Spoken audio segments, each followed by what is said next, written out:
The Fan. Hey, what it do? Ahoy! What's up? What is the deal with France? What are you doing? Turns out France really good at soccer. Oh, it's over? It's over. They won again? They won again. I hate them. Do you? Yeah. You know why? You hate the Roosters or the cock, if you will? Why are they the Gamecocks? What? What do you mean? They've got a rooster. Their symbol is the rooster, and I don't know why. Yeah. Well, what about France and the rooster? I'm not familiar. Well, did you know that all World Cup teams, World Cup countries have they all have their own mascot, and some of them are pretty funny. Oh, I can't say. Did you know that? Well, I'm like mascot. Well, I know like England has the 3 lions, but that's like the crest. Yeah, it's not like mascot, but it's like a team name. Team name. Yeah, they have those. Yeah, they all have them. Okay, so I looked it up. France uses a rooster. It's a Gaelic rooster as a national anthem, and it's a historic Latin pun. I guess the word Gallus translates to inhabitant of ancient Gaul, and rooster over the centuries evolved as a symbol of French courage, vigilance, and pride. Who would have thought the rooster was the symbol of pride? But there you go. And courage. And courage. So France... Okay, so that isn't there. So I guess they all have nicknames. So I don't know what the rooster is. Okay. Their nickname is the Blues, and that stands for the boys. Okay. So all right, that makes sense. Is that hot? I mean, they wear blue uniforms, so okay, sure. Some of the others, the Leopards, Democratic Republic of Congo. Okay. The Blue Wave of Curacao. Didn't know that. The Blazers of Croatia. How about that? We should have adopted those guys. Go Blazers. You Blazer nerds. The Reds, that's Canada. That makes sense again. Sounds like we're just going with a lot of colors here. Like the Blue Sharks, that's Cabo Verde.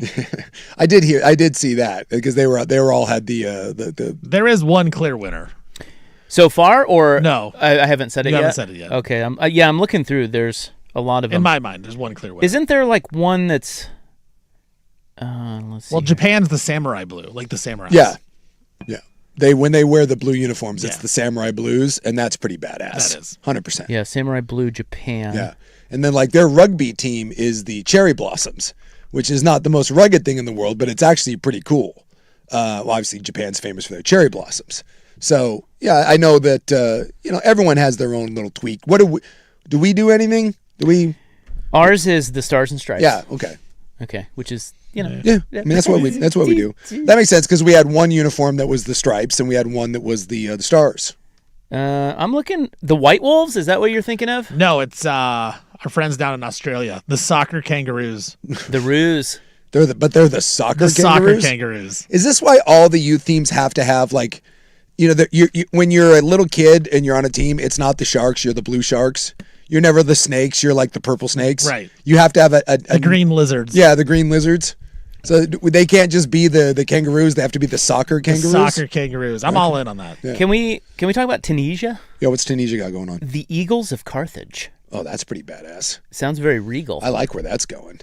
Yeah. I know nothing about that, but I kind of want to adopt the Eagles of Carthage. It's fantastic. So they all have nicknames. Would it be like could we be the Buffalo of Salina? I mean, we just need to come up with something of our own. Let's go.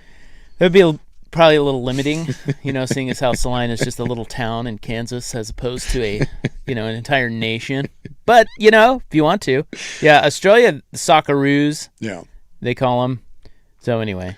Yeah, I know South Africa. Like, I know a lot of the rugby ones, like they're the Springboks, and the New Zealand goes All Blacks.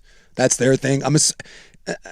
I don't know why I know more rugby than I do. So I guess I pay more attention to rugby, but yeah, it's the same thing. Maybe it's because you watch rugby. I was like, I just had that. I was like, why do I know? Oh yeah, I watch more rugby than I do soccer, but I'm watching more soccer. I have watched more collective soccer in the last 3 weeks than I have in my previous entire life. 100%. So now that I've, basically I know everything about soccer because of my 3-week soccer knowledge, then I too can talk about everything that's wrong with this tournament, with the U.S. team. I have all the answers because we've all become soccer experts now over the last 3 weeks.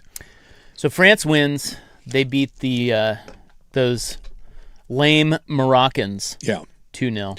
Dude, they move on to the Final Four. They bludgeoned them. That thing should have been 3-0 at half. Morocco was just hanging on by the skin of their teeth. And yes, I'm calling it the Final Four. You're not allowed to do No, I'm calling it the that. bottom. Wait till the cease and desist comes. And by the way, I hate Mbappe. This is what I was going to tell you why do you hate Mbappe? before we get to, all the other good stuff today. Because he's not Messi. Well, no, he started because you know how when you watch sports, you just pick a villain. Sure. And there's really no rhyme or reason to it. Duke or whatever, you know. Well, there's reason for that. Yeah, there's lots of reasons to hate Duke. Yeah, but I just mean like sometimes when you're neutral, you're just like, you know what? I'm going to root for this team. Yeah. So I was talking to somebody, I can't remember who it was, over the weekend. They were like, well, I will, if I turn on a game and I don't have a rooting interest, I will root for whoever's losing. And even if that flips to the other team then losing, I will then root for them. Okay. So he would just always root for the team that's losing. I just let my heart decide. Well, that's what I'm saying. Yeah. Like, so somehow, some way, yes. you just pick a team that you hate. And I now hate France. One, I didn't bet on them. I have Spain and Argentina. Yeah. That worries me. Let's not act like there's anything other than that. Today, Mbappe missed a penalty kick, and I thought that was funny. But then he turned and he blamed the refs. Oh, for his weird stutter? Well, you know how these guys, they're always throwing their hands up. Like, whoa, oh! They're like Arvydas Sabonis, all of them. Oh, whoa, So the guy misses a penalty kick. Nobody's fault but his own, right? There's no other player besides the goalkeeper. No. And he throws his hands up like, looking at the ref. All right, you're out. I will say the universal symbol of soccer should be, one of two things. Either the shoulder hand up, what? Or the writhing around. The writhing around. It's grabbing their shin. Yes. I like when they miss a shot. They always put their hands on their head like they can't believe it. Oh, right. what? What have I done? Yeah, that's the three soccer emojis. You got to grab the shin, right? No matter what hurts. Yeah, no matter it's what. Always just the shin. You grab the shin. You could have got kicked in the foot or the balls. You grab the shin. You grab the shin. You go elbow and you go knee up.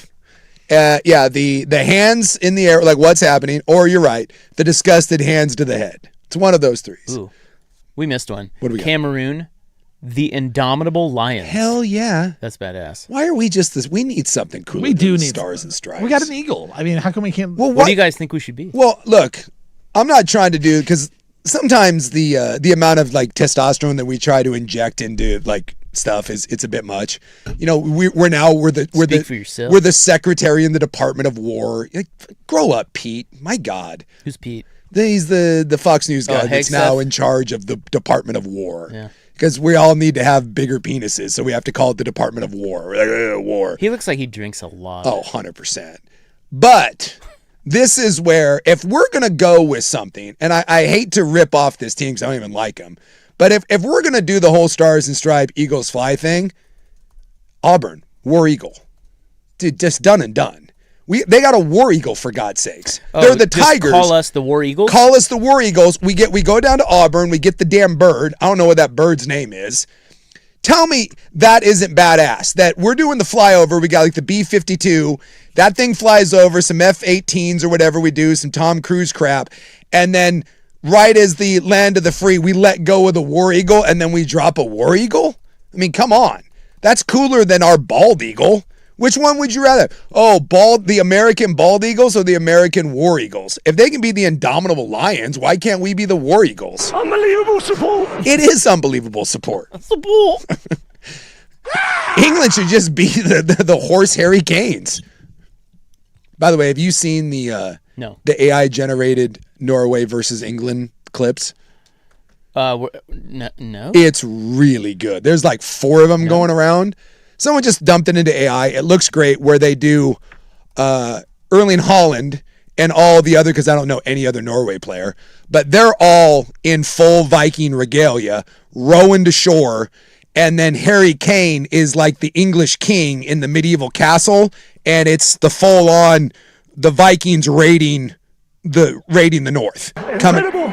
And it's really stinking good. And they got like David Beckham's playing, like he's there, and like I guess he would be the king. He's all gray in there, and then Harry Kane's on and he's giving a speech, and Holland's beating the shield, and the Vikings are coming to shore. It's like that's good stuff right there. Because that is like, I mean, look, the Viking, we did some stuff. We like to go to England, and we did some raping and some pillaging and some killing, and now, it's a little nicer and calmer, but playing that up a little bit for the upcoming game, that's fantastic. And none of them are, that's cooler than Stars and Stripes. We could have that. We could be going to shore with the damn War Eagles. I like it.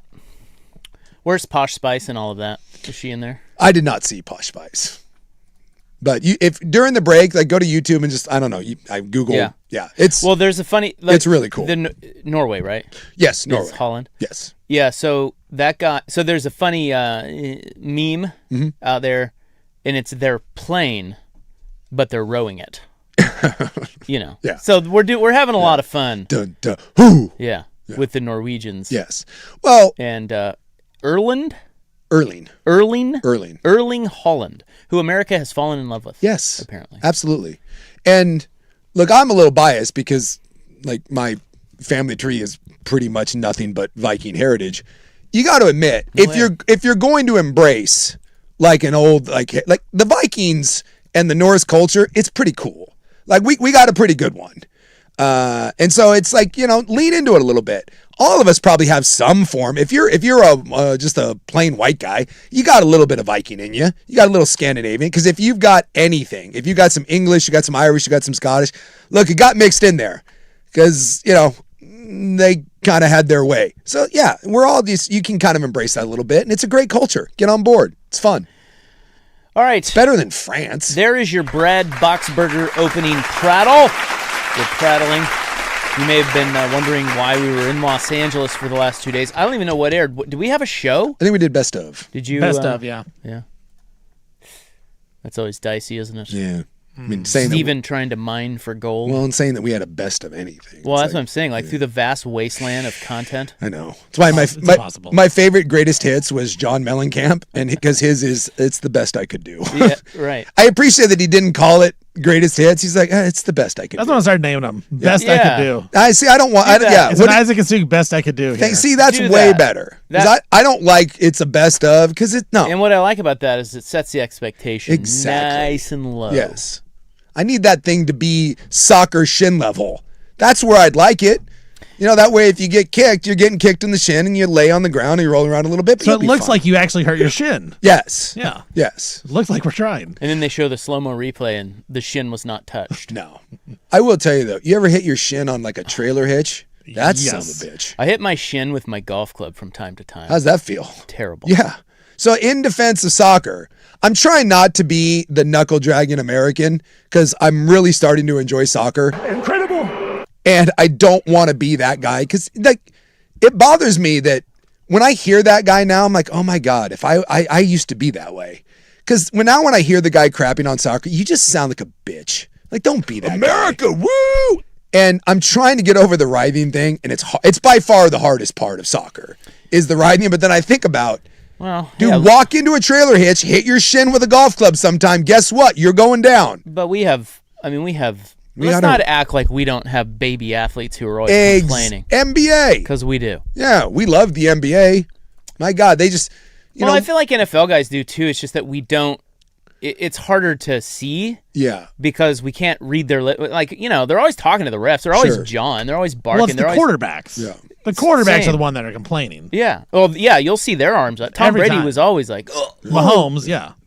I think with football, we give them the benefit of the doubt, because the benefit of the doubt, because, same thing with hockey. They're getting killed out there. So literally killing themselves. Yeah. When you see a guy and maybe he's kind of going down a little bit, you're like, dude, chances are that guy just got folded in half. So maybe we, even if it's not that bad, 3 plays from now, it's going to happen. So just you watch Reggie Bush get hit. That one was against, I think it was Brian Dawkins. It was the Eagles. That swing pass, we all remember that one? Yeah. You remember, you're like, well, Reggie Bush is dead. The Javid Best one. Yes. At Cal. So from there on out, you can never question Reggie Bush or Best ever getting hurt, because you're like, you know what, dude, you earned that one. Whereas in soccer, But I'm getting over it. I'm moving on because, dude, I'm all about soccer right now. Okay, well, we were not here the last 2 days because we were in Los Angeles. Yes. They sent us down there. We could not say no. No. They made us. Yeah. And so we have ventured into the land of embargoes. Yes. And I've never been embargoed. No, I haven't either. We've never had to deal with this. It's my first time. It's my first embargoing, and quite frankly, I'm a little excited. They're not allowing us to talk about what we were doing. What we were doing for the most part. We can next week, and we're going to play some audio. But as you know from social media, we were down there looking for Will Ferrell, and we found the son of a bitch. Yes, and he couldn't have been any nicer. Yeah, people are asking a lot. That's like the main question we're getting. Yeah. What is Will Ferrell really because we like? all kind of think celebrity comedian. Legit. Very, very, very, very sweet and nice man. Like legitimately, really nice. And it doesn't matter who you are. He's engaged. He's talking to you. Yep.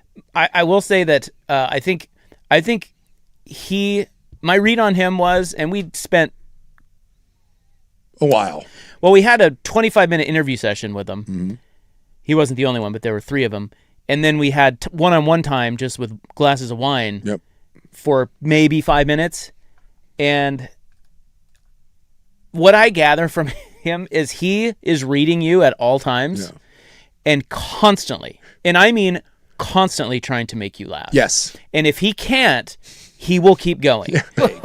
And it does not take long. Obviously with him, it doesn't take long. Yeah. But he does it in a very sweet and nice way. And he was really cool. Yes. And so was Molly Shannon. All of them were. All of them were. We met Molly Shannon, Luke Wilson, Fortune, Jimmy Tatro, Fortune, is it Feemster? Feemster. I think. Yeah.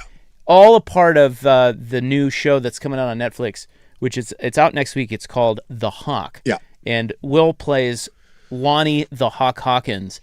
And so, like I said, we're going to slow roll some audio out for you after the embargo lifts, so you'll be able to hear us talking to these people. Yeah. But we can't do it today. No. I know a lot of people wanted that. But that's what we were down there for. It was it was for Netflix and Netflix sent us down there. Netflix and by sent the us way, down and Netflix is fantastic. Oh gosh, yeah. How great are they? Dude, they were, and it was cool. And I wouldn't just say that. No, like dude, they took good care of us. They took great care of us. And it was the first time we've ever done something like that. Somehow, after 21 years, they were like, "Hey, I think these guys are all right." Against someone's best wishes, they sent us down there. We made a nice impression, and it was cool. It was cool to be down there. We might do more of them. I don't know. Yeah. But I was blown away by how friendly and outgoing. They do probably a lot of those things when you're launching something like that. I'm telling you, they could not have been. Molly Shannon might be nicer than Will Ferrell, and I didn't know that was possible. No, you're so right. She was just a sweetheart. She is the sweetest woman on the. Like, I felt like I kind of wanted to. Have her just hold me. Yeah. Like, Mom. Just softly hold me for a while. Stroke your hair. Mom. She was great. She was great. And so there were there were 5 Odyssey. So there's a lot of different social media people and TV people and other media out there. Yeah. But we were part of the radio part of it. Yes. And for Odyssey, we were very honored because they only picked 5 people in the whole country with Odyssey, and we have like 200 and some stations to go down there. There was a guy from LA who was already, obviously it was in LA, so he was there. There was a guy from LA, there was a guy from New York City, there was a guy from Philly, and then us. And we were the only actual show that got to go down. So yeah. So it was really an honor to be a part of it. And like I said, we're gonna roll out more stories and more audio from everything. It was a lot of fun, but we can't. It's going to be over the next week or so. Yes. So someone says, "What's happening to the show? I'm not sure. I like this new big time showbiz primetime." Sorry, it's here. I don't know what to tell you. I have security now. I'll tell you what, Rop was the rock star of the event. I want to share this because this is. Well, can you hold it then? Yeah, we hold it. Let's come back. Yeah. We do have a few stories we can share. We have a couple. But we can't talk about we can't some things. Yeah. But yeah, let's talk about the fun we had. Rop announced his presence with authority, and it was phenomenal. That's right. I took my pants off, Steven. Said, check this out. All right. Boom. We'll get to that. Also, I want to tease one other thing. Stay tuned because at 5:30, Portland City Commissioner Dan Ryan will be in here today, as we promised. They will be in to talk about the Moda Center renovation project. We hope. What do you mean we hope? Well, we hope there's a renovation project. Oh, I thought you were like, no. We hope he shows up. No. Is Dan Ryan a flake? I'm hoping that there is a renovation project and not the Portland Moda Center. We're not doing a damn thing. No one's flaking on this big time show now. Damn right. Boom. Exactly. Not after we've hawked it. You can't. I'm just going to send him a picture of me and you and Will Ferrell. That's and be like, right. you going to stand us up? Dude, me and Will went toe-to-toe with an arm fold stare. Eye to eye. It was intense. All right, so we'll be right back on The Fan.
Now, from the George McCoy and Warren Allen Sports Desk, a Sports Center update on the Fan Sports Network, 105.1 FM and 1080 AM. This update brought to you by 808 Hawaiian Restaurant. Mixed plates like Grandma used to make if your grandma were from the Big Island. Woodstock, Burnside, Beaverton, or online at 8-o-8.com. First on The Fan. The Kawhi Leonard trade to the Raptors has been put on hold until an NBA investigation concludes into whether the Clippers circumvented the salary cap is completed. The Raptors could have actually pushed this trade through if they wanted to, but they would have had to assume all the risk of penalties related to Kawhi's contract, so they decided to let the investigation play out. In the World Cup today, France defeated Morocco 2-0, going to send the French to the semifinals of the World Cup, where they take on the winner of Spain and Belgium. Munetaka Murakami, he is set to return to the White Sox tomorrow. Murakami has been out since May 29th with a hamstring strain for the slugger. Christian Pulisic, he has been diagnosed with a microfracture and bone bruise of his tibia fibia in his right leg. He suffered that during the match against Belgium, where Team USA lost. And the Anaheim Ducks are matching the Flyers' offer sheet for center Leo Carlsson. The Ducks are going to pay Carlsson 5 years, $90 million deal, making the 21-year-old the highest paid player in the NHL. I'm Stephen Vaughn from the George McCoy at Warren Allen Sports Desk. Don't call your mom. Call George McCoy at warrenallen.com.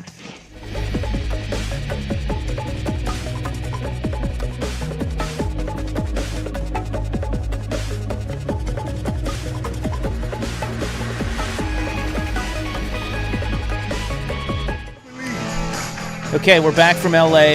We'll be talking more about The Hawk premiering on Netflix July 16th, beginning on Monday. Yes. Because that's when I think some of the embargo is. Yes, we've been embargoed. But If you've ever wanted to be embargoed, let me tell you, it's thrilling. I've never felt so alive. it's thrilling and confusing. Very confusing. Well, and that's part of it. Like, no one really knows what's happening, but that's what gets the people excited. That's right. It's the thrill of danger. Well, you guys may have seen Lonnie Hawkins, Will Ferrell as Lonnie Hawkins, out and about. He's been doing a lot of promos as and Lonnie. they've got an Instagram. He's got his own Instagram. Yeah, And so he's out there out already. there. But here's how cool we are. We've already seen the series. We watched it. Yes. So we have can't say anything about it, but we'll be talking more about that next week. But we were down there I was surprised by this. Okay, so we know that we are going to sit down with 5 members of the cast of The Hawk. Okay, Yeah. Will Ferrell is paired with Luke Wilson and Jimmy Tatro, who was fantastic in and of himself. He plays Lonnie Hawkins' son in the show. That was one 25-minute interview session. Okay, and it's Suk, me, and the other 3 Odyssey hosts. Just like in a half circle in some director's chairs. Yeah, and they're filming everything. There's like 1 million people in the room, filming, timing, what you can and can't say, do. It's a whole production. And then the second one was also 25 minutes, and that was Molly. I was wrong about that. It was Luke Wilson, Will Ferrell, and Fortune Feimster in one, and then the second one was Molly Shannon and Jimmy Tatro. Yes. So we got 25 minutes with both of those groups, and that audio you'll hear later. But what I was surprised by is the night before, where we did some filming and some bits and stuff, but none of the cast was there. What I was surprised by when we went to the media party at beautiful Pelican Hill. It was a mixer. And let me tell you about Pelican Hill. Yeah. Oh, my God. Dude. You want to play the fun game of places that I don't belong for 1,000, Alex? The answer to that question is Pelican Hill. So it's in Newport Beach. Yeah. It's right down by the water. Golf course, resort. Amon-Ra St. Brown was there. Champ Bailey was there with his kids. Who's the guy from... it was the guy from Crazy Rich Asians who my daughter's in love with. He was there golfing. He's hot. Yeah, he was. He's as hot as in person as he is on the movies. Yeah, he was being all sexy and running around there. Yeah, it's big money. When we pulled into the parking lot, it was Ferrari, Porsche, Rolls Royce, Ferrari, and then someone had the nerve to have a G-Wagon. Bush League. I didn't notice that. G-Wagon. Although the crazy Rich Asian guy, the sexy crazy rich Asian, he's South Korean. Keep him with the South Korean brand. Was driving a Genesis. Yeah, he was. Hey, look at him. Oh my God. Supporting the national pride. So anyway, we go to this hospitality party. So Netflix, I mean, this is all because of Netflix. They set this whole thing up, and it's really well done. They're great. Yeah. So they set up this hospitality party, and normally when we go to these, you and I have been to a lot of these with sports. Sure.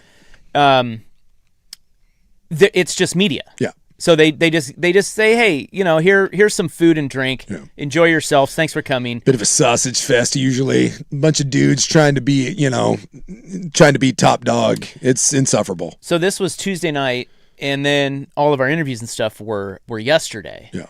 And so Tuesday night, the thing that really surprised me was we're just standing around. We get there right at 5. It's from 5 to 7. Mm-hmm. You and I get there right at 5. Open bar.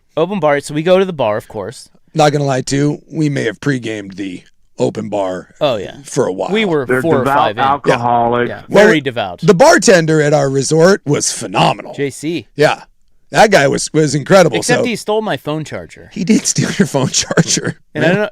Okay, so let me tell that story first.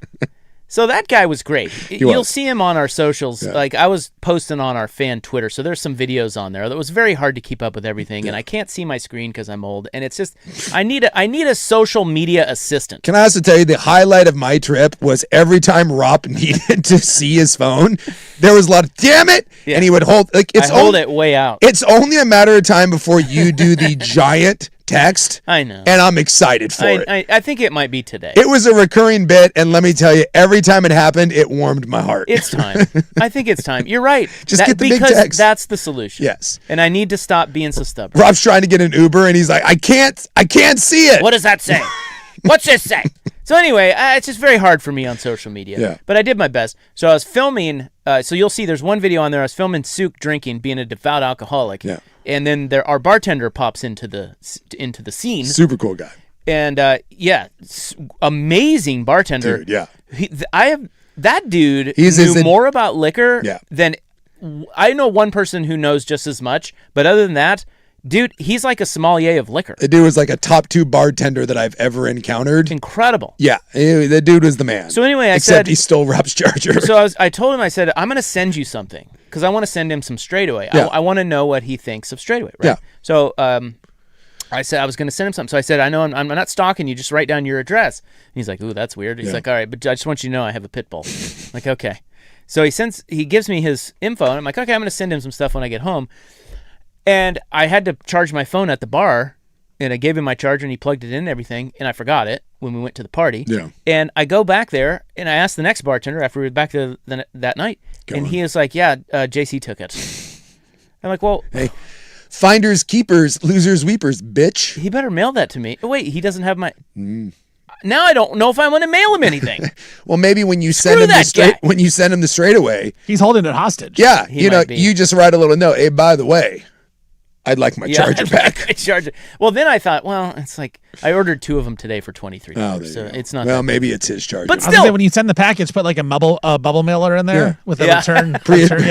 Once you drop my drop us off. Drop my charger. We know you have it. Yeah, be that guy. So anyway, the thing I was surprised by when we went to the hospitality party after we had started having some drinks and we were standing around a table with our representative and then the other Odyssey guys. Yeah, Will Ferrell walks in. Yeah. And they did not say that those guys would be there. No. So Will Ferrell, and this was outside, just on this lanai, very nice lanai, and Will Ferrell is just standing there with Fortune Feimster, and they're just talking, and it's pretty early in the party. There's no one around. Nope. So I was just like, you know what? I sat down my red wine, and I bolted over there and got a good solid 5 minutes of just talking to the 2 of them. Yeah. And this is where I say this is a baller move. So everyone's milling around, and everyone was aware that especially when Will got there, that everyone's like, oh, it's Will Ferrell. So everyone's kind of intimidated. No one wants to talk to him. Everyone's just like, oh, there he is. And I look up. To be fair, again, I think I was over at the bar and possibly getting some wings as well. So when I turned around, everyone was like, dude, your guy. Look at him. And I was like, what? And I look up there. And Rob's just making best friends, and everybody, like Rob was the cool kid in school at that point, and they were like, oh my gosh. They're like, because, they were trying to do they don't want to talk to anyone, blah, blah, blah. And I was like, dude, trust me, if there's one person here that doesn't care about any of this, it's that guy right there. Because everyone, you got a little bit of the celebrity, like don't bother him. I'm like, yeah, trust me, that guy doesn't care. And so once I saw him over there, I was like, well, let me finish this beverage right now. And off I went. And we both went over, ended up talking to him for a good hunk of time. And no one else had any balls to go up and actually talk to him. Well, because Farrell's a real real celebrity. Yeah. There's levels. He's a different level. Yes, he's a different level. And Luke Wilson was there. Yeah. And no one was really, he was just kind of milling around. Yeah. Molly Shannon wasn't there yet. Jimmy wasn't there. So it was just him. And there was really not that many people. And so I had two thoughts. One, I've been to a million of these things. Not a million, but, things like this. Yeah. And I can tell you two things for sure. One, Will Ferrell is out of here in probably 10 minutes. Okay, he doesn't want to be here, but he did show up. Yes. And so he'll do his obligation and he'll sneak out. They'll sneak him out of there. Yeah. So I'm like, okay. And then the second one is, I guarantee you he'll be swamped in about 5 minutes with a bunch of people. You got to go now. So I was like, dude, they're just standing there talking. I'm going. Rob announced his presence with authority. He let everyone at that party know, outside of Will, there's one swinging D here, and it belongs to Asachi. Well, I couldn't believe, too. I got back to the table. They were like, oh, my God. Yeah. Like, what do you mean, oh, my God? Yeah. He's just and by the way, he's the nicest guy ever. Nicest dude ever. He told a story. I said, we're from Portland. I said, do you ever spend much time in Portland or anything? He's like, yeah. He goes, this is Will Ferrell. He goes, apparently he owns LAFC. Yeah, he's one of the owners of LAFC. Yeah. So he goes, I went to Portland for a soccer match between the Timbers and LA. And he goes, I was staying with a friend downtown, and we were walking to the game, and I saw a bar that had open mic night, open mic comedy night. Mm-hmm. And they were going to the game, and Will was saying, should I go? I mean, I kind of have to go. Yeah. Is what he said. Told his friend, and his friend said, no, let's just go to the game. Well, it was the same bar on the way back, still open mic. And he goes, I'm going in. You got to go. And he said he went in and he told the head comedy guy or whoever was running the show, he's like, because Will is he's very soft-spoken. Yeah. Like, he's very understated. And he goes, do you mind? Do you mind? And the guy was like, are you kidding me? Here. And he said all he did was and this was, by the way, what's the name of the underground bar under Ringler's? Oh, yeah, that is Al's Underground or something like that? Something like that. That's what it was. Yeah. Because they were walking right there on Burnside. Yeah. Can you imagine just walking down Burnside and there's Will Will Ferrell? He said all he did for his bit was read text messages from his family text thread. That's all he did. With his kids and his wife. Yeah. And he basically just said, whose side are you on here? Yeah. And that's what he did for like 10 minutes. Yeah. And then he left. I thought that was great. He was great. Like I said, after Rob left, I went over and talked to him. We just sat there. He folded his arms, and then I didn't realize. I think I folded my arms too. And so then he goes, what are you matching me? He's like, what are we? We had some sort of stare-offs, and then we both were folding our arms, and he just was... You were sizing him up. He was sizing me up, and then I was sizing him up. And it felt a little awkward between you two. Big, tall guys. Well, Rob took the picture with Farrell's hand behind his back like he was signaling for help. Like, hey, security.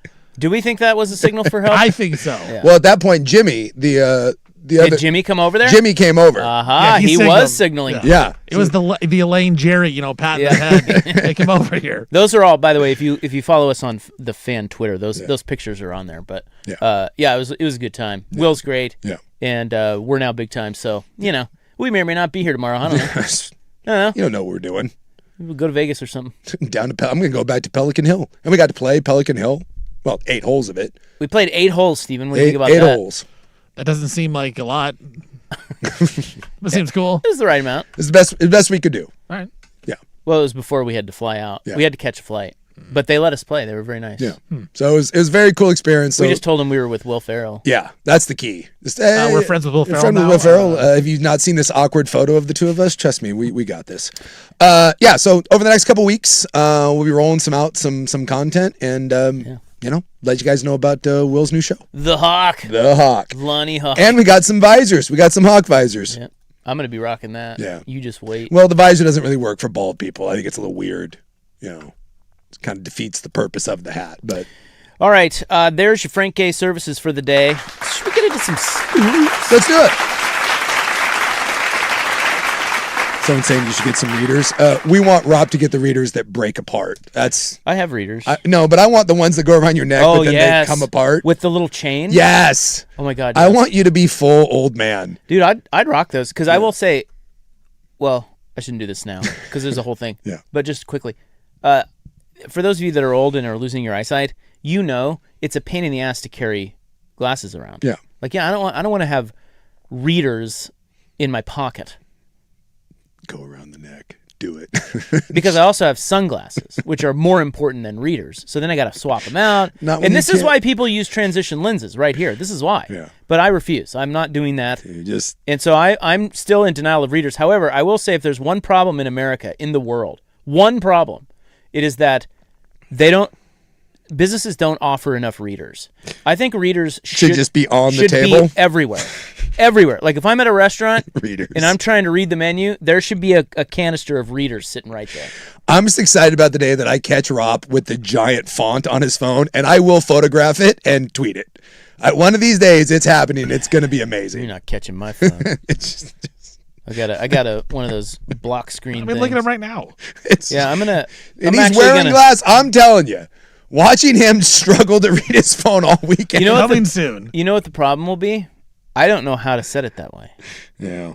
So that's even older, where you're going to have to go to your kid and be like, I need you to make this font bigger. There we go, fonts. My kids once did that to my phone to make fun of me for being old. They put my phone really large, and I couldn't figure out how to change it for like 2 weeks. And it was I was like, you sons of bitches. But gotta admit, it was pretty funny. Isn't it interesting that font size is not under fonts? That does seem a bit alarming. In settings? I could not find it. I couldn't find how to change it back. I was pissed. All the icons were super big. I'm like, what did you do? All right. You guys want to talk sport? Let's talk sport. Not? All right. Next.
So I've decided. Excuse me. I've decided to do a bit at my house tonight. Okay, what you got? That was a misfire.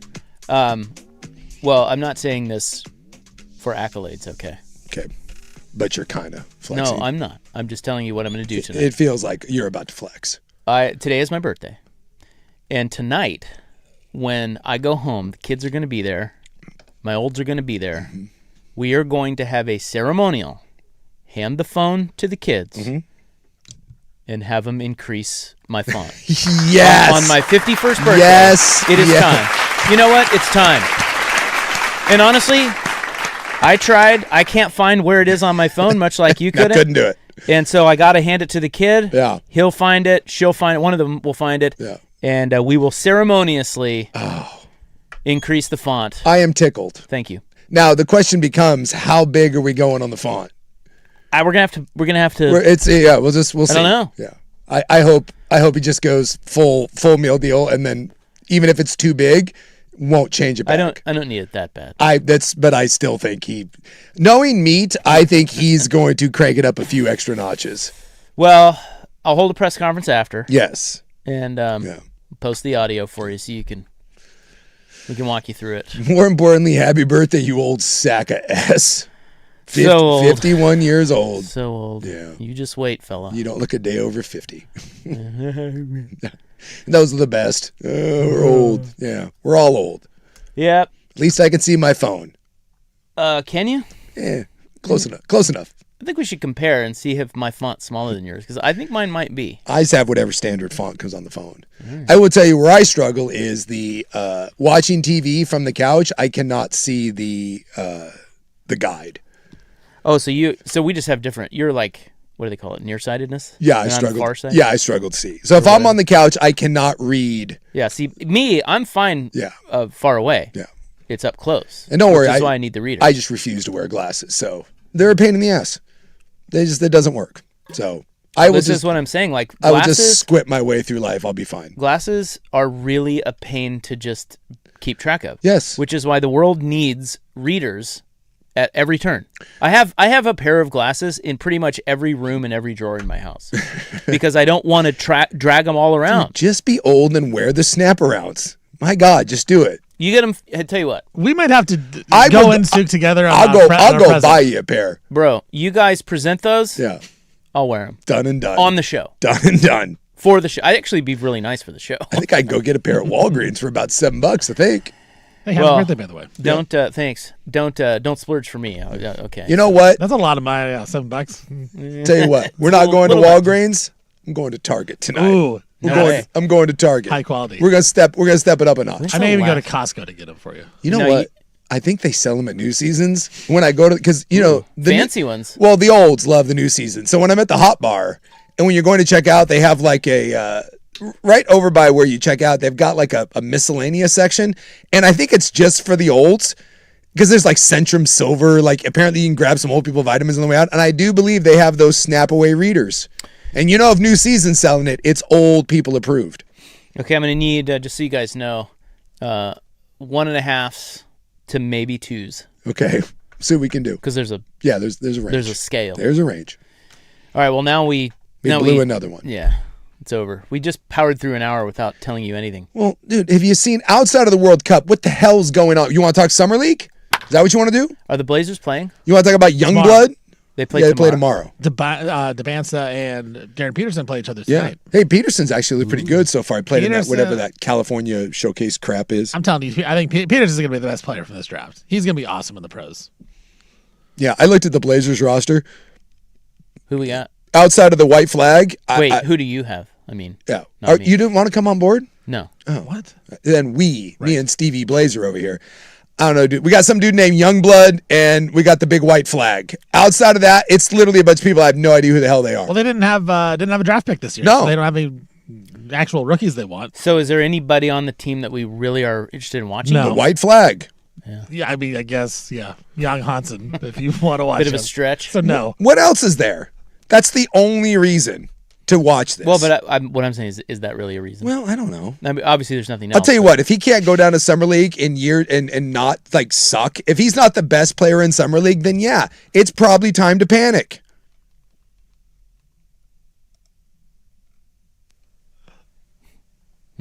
Nothing. No, I think you're right. I mean, Well, he's not going to be the best player, but if he looks terrible, like How is he not listen. the best player in Summer League? It's Okay. Summer League, for God's okay, sakes. but hold on. well, like Cedric Coward was playing in Summer League the other night when I had it on. Like Who? Cedric Coward. Who's that? He's on the Grizzlies. Yeah. We could have drafted him, but we didn't because we They drafted. traded Cedric Coward. And Cedric Coward was Jan actually Johnson. good as opposed to the white flag, aka So there's the Big going to Terry. be better players than old Young out there. But when you say time to panic, I mean, the reason I pause is like, oh my God, he hasn't panicked yet? I was working through that in my head. well, I also was just think I don't think he's worth panicking over. I think we kind of know he stinks. That's what I'm saying. Like, Like, just move forward. Remember what do you mean time to panic? The time to panic was when he sucked every time we've seen him When play. they put him on the court and he shot 23% for the season. Well, maybe you care about Chris Youngblood or I do. Barry Dunning Jr. Yes. How about Jalen Martin, Jalen Bridges, Andrew Carr, I believe. Jason Kent, Never heard of any of them. DJ Longwood. I'd rather have Jordan Kent. I made that last one up, by the way. I could have made up any name there, and no one. It's whatever. Cool, sure. love that guy. Yeah, He's so good. Frankie Fiddler. That sounds made Oh, up. come on. No, that's a real player. Michigan State. Can't be real. God, Summer League. You imagine tuning into that crap ever? Remember when they sent us down there to cover it? Oh my God! And Greg Oden played like 7 seconds. But at least that was like exciting times. It was. Yeah. People were legitimately excited. Yeah. And then it was like, Wasn't he sick? he had to have tonsil surgery, I Then think. he had like 9 fouls in a game. He had some sort of nasal thing. Yeah, there was, Incredible. yeah, That's he when we had, interviewed He had LaMarcus Harry Aldridge. Kane. yeah, and then syndrome. he got all pissy. Do you remember our LaMarcus Aldridge interview? Yeah, we asked him if he had a girl, and he got all pissy, and then the Blazers yelled at us. Like, oh my God, sorry for asking if he had a girlfriend. How dare you? Yeah, he's a little sensy, that Yeah, little, you think? little bitch. It was that time of the month. All right, coming up next, Dumbass. it is time for the college football points gobbler. What do we have prepared for you today? Hot uniforms. What do you mean? You didn't see the Wisconsin and Notre Dame? No, I saw Penn State has new ones. Yeah, we need to talk about that. Penn State and Tennessee. Cool. Nothing changed. But Wisconsin and Notre Dame, they're playing in Ireland. Oh, my God. Oh, The hell are they doing there? All right, well, we'll kick off the gobbler with that next. The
Now, from the George McCoy and Warren Allen Sports Desk, a Sports Center update on the Fan Sports Network, 105.1 FM and 1080 AM.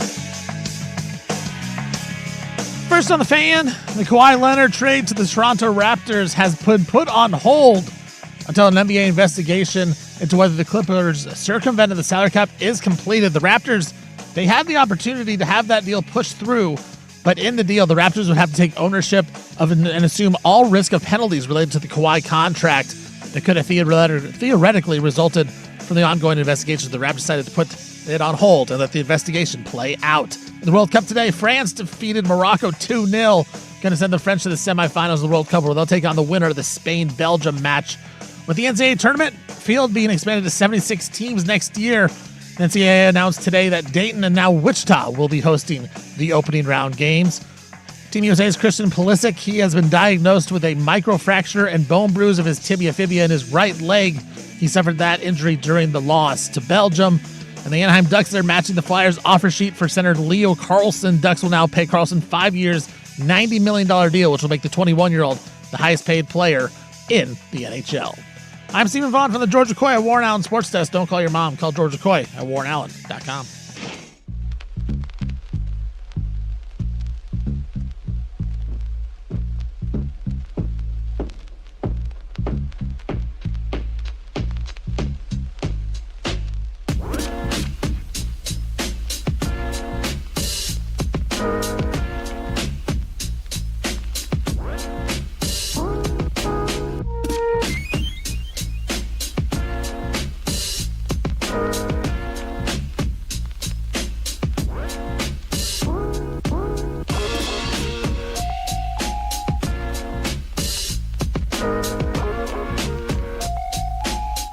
The Fan.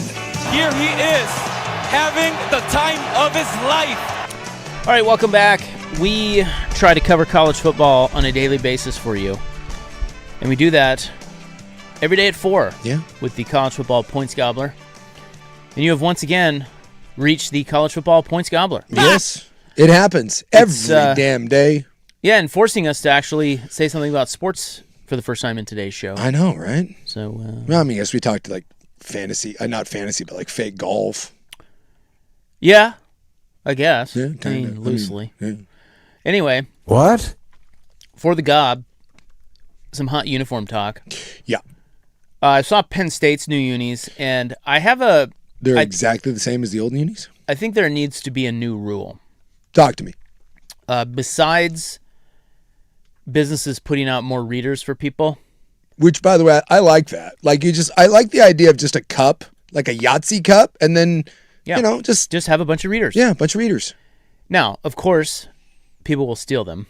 I know. Which sucks. But, they give out umbrellas and stuff. How about this? What if we did, remember at the old banks, when people went to banks, they had the chain? Yeah, chained readers. What if we have some chained readers? We just put a long chain on there, like an old biker wallet, and, every table in every restaurant and bar should have that. Just one chain to now the desk. Required by the feds. Federal law. There's part of another one of your platforms to run on. Yes. So, besides that, I think what we need to do now is make a rule that if you get new uniforms in college or pro, and they are the same as the old uniforms, just a different brand, just upgraded by a different, like maybe sharpened up a little bit, that cannot be announced. No. So Penn State went from Nike to Adidas. Yeah. And I think Tennessee did it as well. Not a thing. And they look the same. It's the exact same thing. So this is what I just don't think you should be able to announce that. Like, just leave it, just show up in week 1 and have your new uniforms. Yeah. And be like, oh, those look, whatever. Most people probably wouldn't even notice. Yeah, when I heard that Penn State was like making the uniform unveil, I was like, oh my God, is Penn State going to do something? Because every now and then they'll put like a number on the side of the helmet, like Alabama. Is there going to be like some sort of new kind of, hey, we're Adidas now, and no, it is the exact same uniform. It just has the 3 stripes on it. Yeah. So and then Adidas if you change your uniforms and you change them dramatically or have something that you want to roll out, like how the Ducks do it, that's a little bit different. Yeah. Then you can announce it. Otherwise, you're not allowed to. Yeah, Tennessee and Penn State, super lame. You did the exact same thing. Now, Wisconsin, Notre Dame, they're actually playing, they're not playing in Ireland. They're playing at Lambeau Field. Yeah. And they released new uniforms, and let me tell you. Just for that game? Just for that game. That is nightmare fuel. Would you like to describe them? Remember like back in the 90s when Nike decided to try to ruin college football with BYU's uniforms, the Oregon State sports bras? Nike had a moment there where they just decided to make the worst uniforms in the world. Mm-hmm. I feel like whoever designed those is back on their BS and they're doing it again.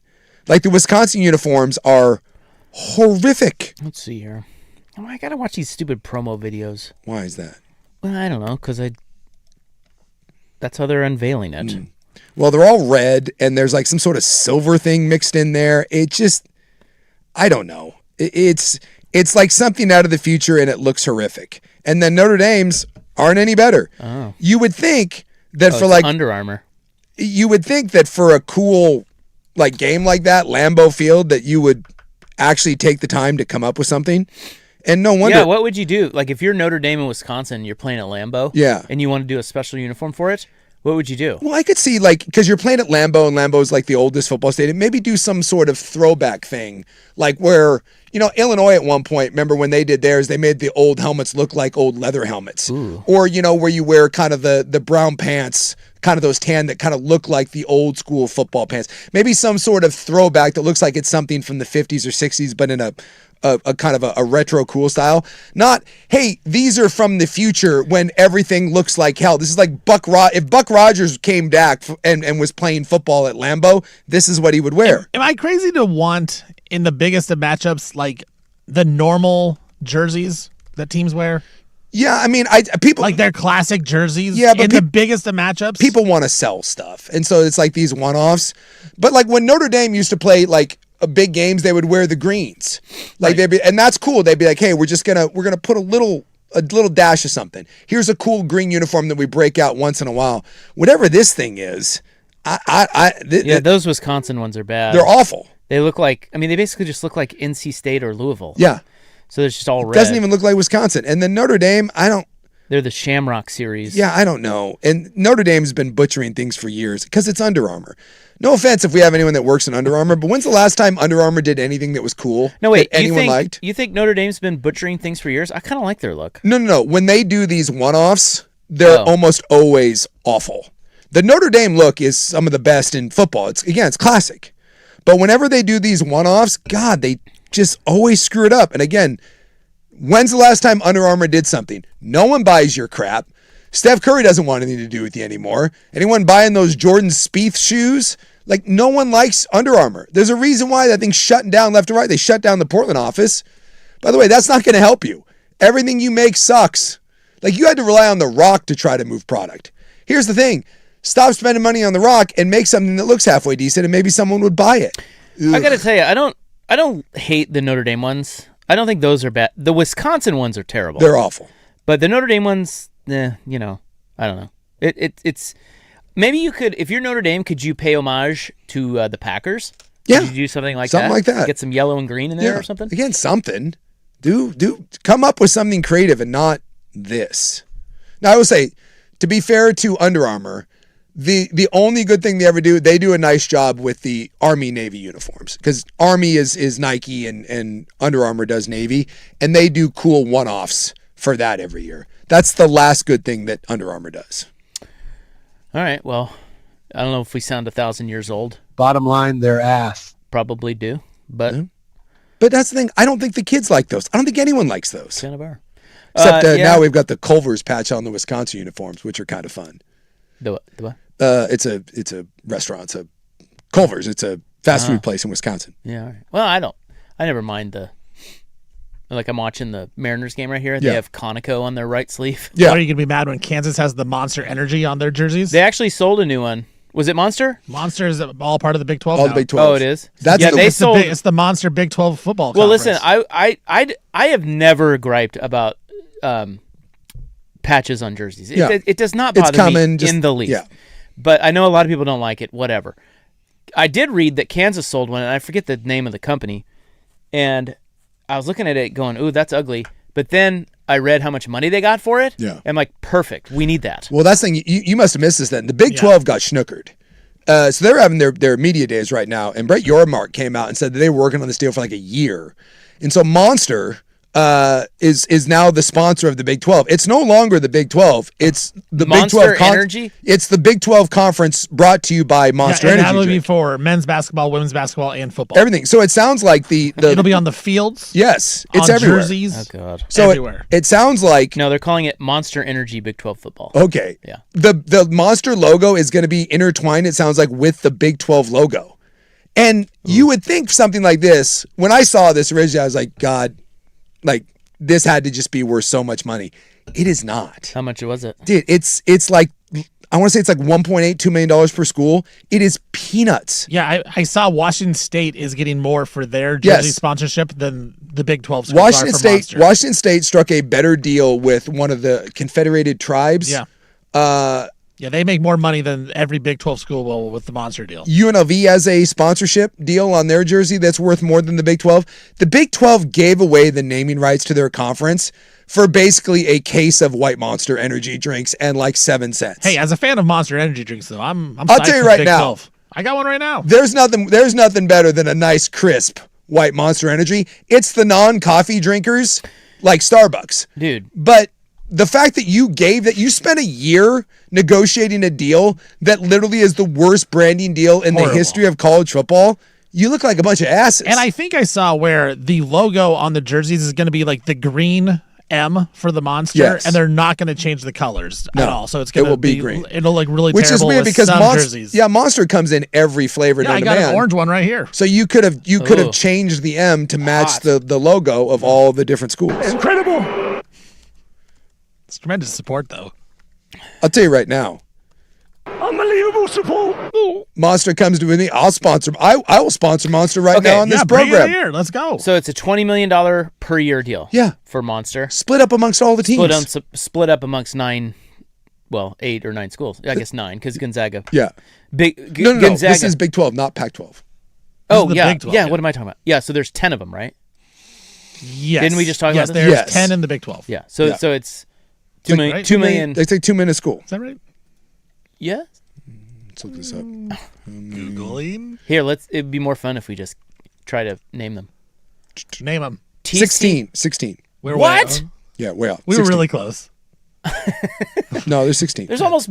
Oh, all right. Yeah, let's- so 20 million split over 16 teams. So Kansas. Okay, so that's way less. Kansas's deal was with it's a crypto company called Ripple, and they got this is just for their basketball jerseys, not football. 5 years, $30 million. So think about that versus an entire conference. Like you would think that the Big 12, look, I know it's not the SEC and the Big 10, but my God, $20 million for 16 teams, that's embarrassing. It's embarrassing. Yeah, Kansas is with a crypto scam company, and they're going to scam people out of money. Don't get me wrong. I want Monster to sponsor me. I Let's would go. love for it to sponsor me. But I'm not the Big 12. Or are we? We might be more valuable than the Big 12, Suk. You ever think of that? It's possible. My number might be higher. And I do enjoy the fact that the hypocrisy, because look, I love my BYU Cougars, but I would like to point out this is always the problem that I had when I was trying to go to that fine institution. So you can't drink coffee, but apparently Monster Energy drinks just fine. Why? Because coffee apparently is evil. Coffee Isn't it and just tea. caffeine. I don't know. You can't drink coffee or tea, but you can drink Monster. And so now BYU is going to have the Monster Energy drink on their jersey, which kind of makes me happier. Are they going for the white trash demographic? Maybe. It's possible. I mean, no offense, Steven. I know you're drinking Monster over there, but I don't know. I feel like Monster's for everybody. is it? I don't know. I don't know. Maybe the homeless. It's a bro drink. Was that bad? Was that bad? It's for the bros. It's broy. It's broy. Okay. It's the most broy of the. If you had to signal what, I feel like a gamer. I feel like I picture. Here's my.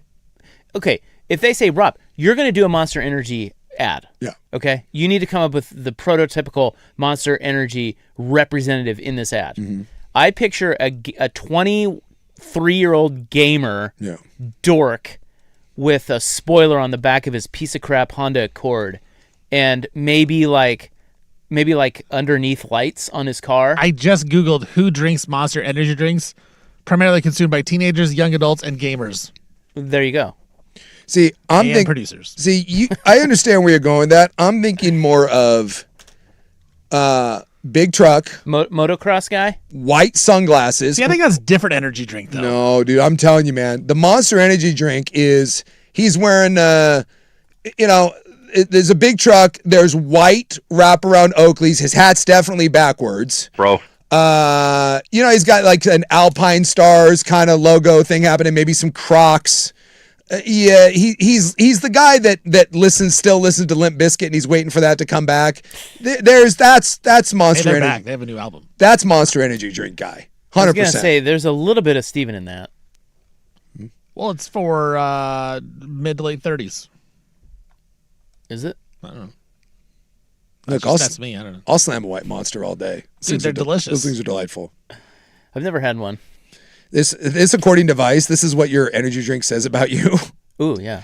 And so this is Monster. Which type you yeah, drink? Yeah. Ooh, I want to hear that. So Vice did this, and they broke it down by energy drink. Oh, no. And this is what, according to Vice, you spent your teen years lording at some random outdoor spot with 7 to 10 other goths, emos in your hometown, by the park swings, on the town hall stairs, outside a public library, posing with your Monster, doing the claw and digital photos, and running from people who called you grunger.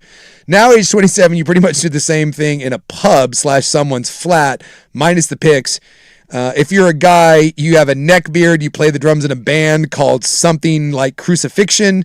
If you're a girl, you're definitely bisexual. You have big up tops, wear cat ears in private, and somehow you're both sound as F. Wow. That doesn't describe me at all. That is according. Yeah. That's what Monster says about Take you. that back. Huh.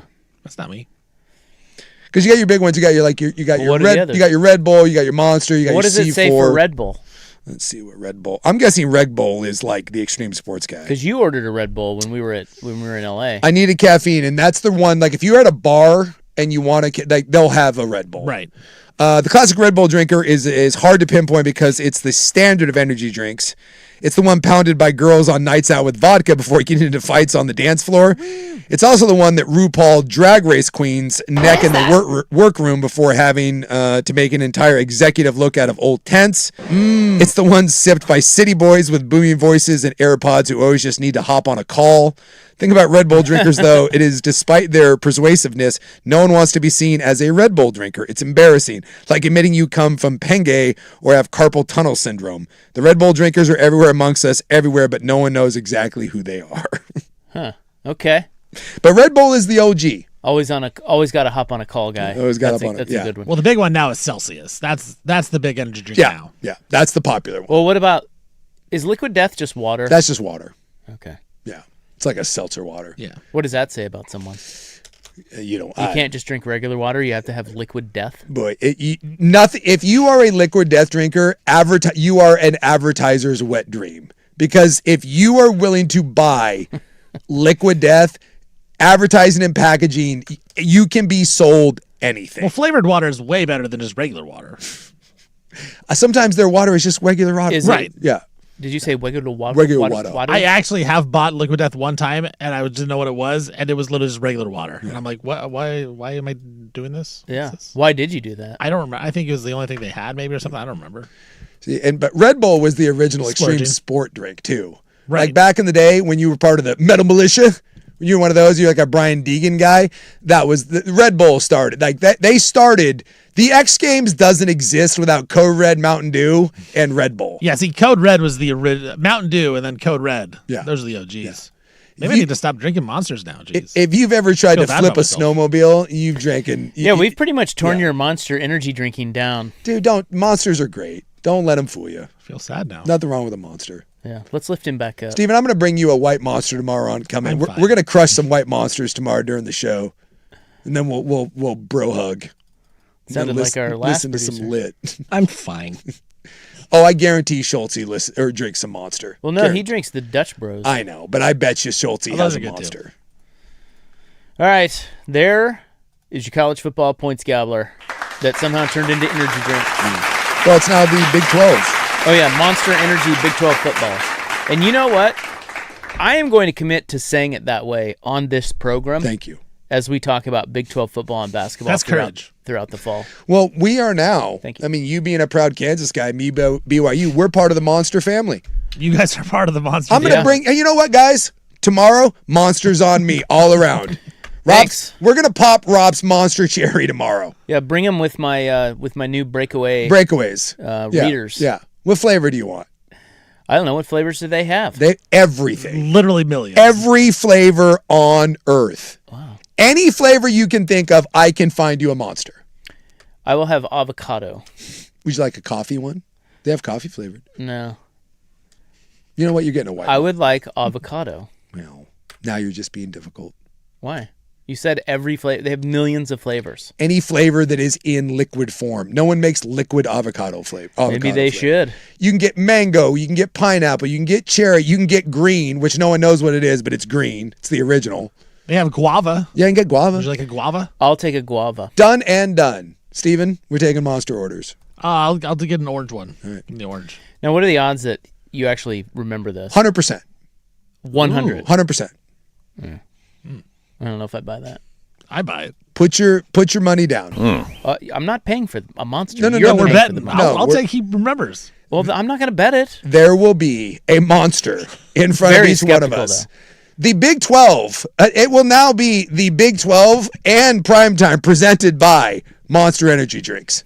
I'm doing right. I'm going to get us sponsored by Monster. I am not going to shut up about this till some representative from Monster sponsors this program, and that just means giving us When you're rocking the BYU hat with a Monster That's Energy right. Drink logo on it. Get into it, Rob. I bet you Monster will probably fix your eyesight. I'd like to get into something a little cooler. No, Maybe lobby for there's no such thing. Apple. No, No. Titleist. no, Yeah, there you go. nah, Tailor made. nah. Monster. Maybe Scotty Cameron. Yeah, I tell you what, there's a non-zero chance that Monster fixes your eyesight. Non-zero. With all the stuff that's in there. No one knows. Nobody knows. No. The best part is I drink the white Monster. I have no idea what that flavor is other than it's delicious. White. It's white.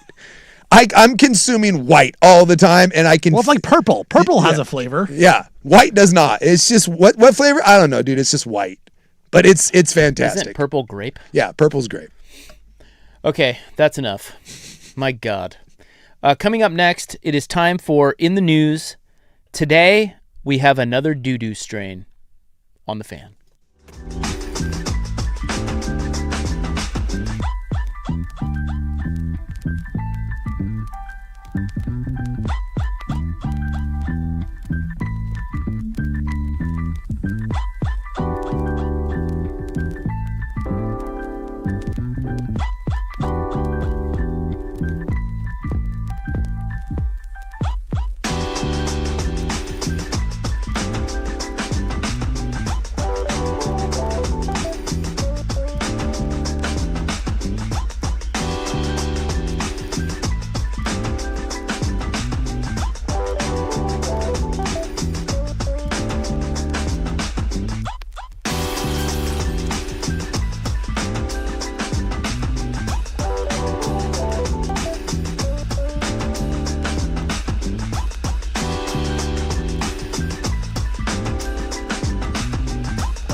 Now, from the George McCoy and Warren Allen Sports Desk, a Sports Center update on the Fan Sports Network, 105.1 FM and 1080 AM.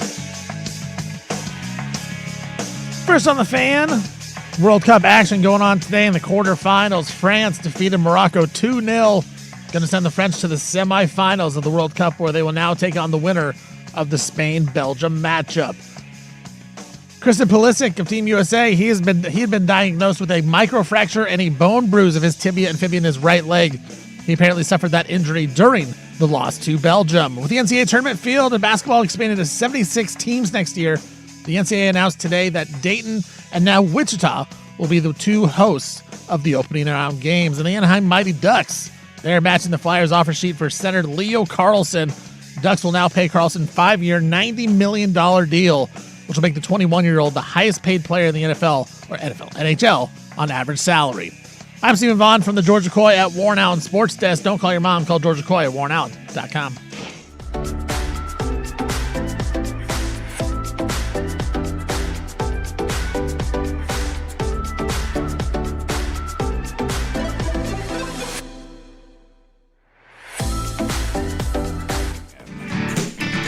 All right, pleased to have you along. Another reminder that Portland City Commissioner Dan Ryan will be on our show today in studio, 5:30, about an hour from now. Right now, it's July 9, 2026. It is time for In the News. I am your noted and humble newsman. Right in the butt. Thank you. Whoa. It's brought to you by The Advocates, injury attorneys at advocateslaw.com. Today is Fashion Day. Oh. Because what says fashion quite like this program right here? Yeah. I like a guy or a gal that's well dressed, but boy, high fashion I do not understand, nor do I want to understand it. Because I don't think high fashion ever looks well done. But when you see someone that dresses well and has great style, I'm always impressed by that. Tell you what, down in LA, Yeah. of the 5 Odyssey bros that were there, Yeah. one of the dudes, the guy from Philly, Dude, that guy was, Bennett, yeah, he was put together. oh my God. Yeah. You see how he was dressing? Yeah. See, and I don't think I could wear that. You could never No. pull off what he was wearing. He was wearing like... And by the way, he's a handsome he is a handsome fella. But he was wearing like puffy director linen pants. Right. Like some sort of penny loafer, and then like a polo shirt made of yarn, unbuttoned down to... Yeah, with the chest meat hanging out. Yeah, like... I tell you what, it works. It worked for him. I show up in that, you look right at me like, dude, what the hell What are you doing? And my answer would be, I don't know. There's also National Put All Your Eggs in One Omelet Day. Oh, is that... Okay. As opposed to making several omelets? I mean, all right. I don't know what that means. Seems a little weird. It's stupid. I've heard the eggs in one basket, but it's usually don't. Yeah, I think it's a play on that. But it's usually don't put your eggs in one basket. We have another doo-doo strain. I know, right? Right. Yeah. Hasn't hit me yet. Thank God. Explosive diarrhea. As opposed to regular diarrhea? Yes. Is there a difference between explosive and regular diarrhea? Very much so, Okay. and you know it. You know it. The floodgates are open. Sometimes there's a little piddle, Yeah. and other times No. it's a fire hose. I understand. And this one is explosive. What? I just Yes. like that it was in quotations, the story I read. They want you to know it's explosive. And it's a parasite. It is an explosive diarrhea parasite. It has been found in Oregon. It causes, shockingly, explosive diarrhea. I did not like, because I looked at the story on KGW earlier, and the photo is a pristine toilet with very clear water. That's not diarrhea. Well, they don't want to show you the... I'm just saying, bad parts. if you're going to have a story about explosive diarrhea, you can't have a public restroom with a spotless toilet. And by the way, no public restroom toilet is that clean. Sorry, that's a staged photo, KGW, and I want better. What do you think they should show? If you're trying to make an impact to warn people, I know one still that they should show. and that is... Harry Dunn. Yes, that is probably the most famous of the diarrhea. Yeah, just show the still Just show it, of him and we'll know. on the toilet. Yeah. And we'll know. But hundreds have been sickened. Hundreds. Data for, what's it called? Cyclosporiasis. Yeah. cases in June. Data has been released. Only 7 were confirmed in Oregon, the same number of cases in May, and nowhere near numbers reported in other parts of the country. More than 900 new cases reported in the past week in Michigan, in Ohio, and more than 100 each in New York and Illinois. Can I ask how we even know this? Because when's the last time you had diarrhea and then you were like, I need to go get this checked for some, That's a good point. Do you just get diarrhea? Yeah. What do I fill out a... Yeah, what? I had a lot of diarrhea. That's is that Human York? Chanho Park. Oh, Chanho, that's right. I mean, look, let's be honest. That could be a night of drinking. That could be a white Monster Energy drink. Maybe you decided to make a run to the border. Like, who knows why you get it? Yeah, do you call is there a diarrhea hotline you call? I kind of feel like I should start reporting mine now. Maybe I'd be in my newsletter that I'm never going to put out. The Daily Sucanic newsletter. Had a bout of diarrhea today. Sorry about that. We have a tip for you. Oh, we do. If you'd like to avoid this, the best way to avoid it is avoid consuming food or water that may be contaminated with feces. Great tip. Awesome.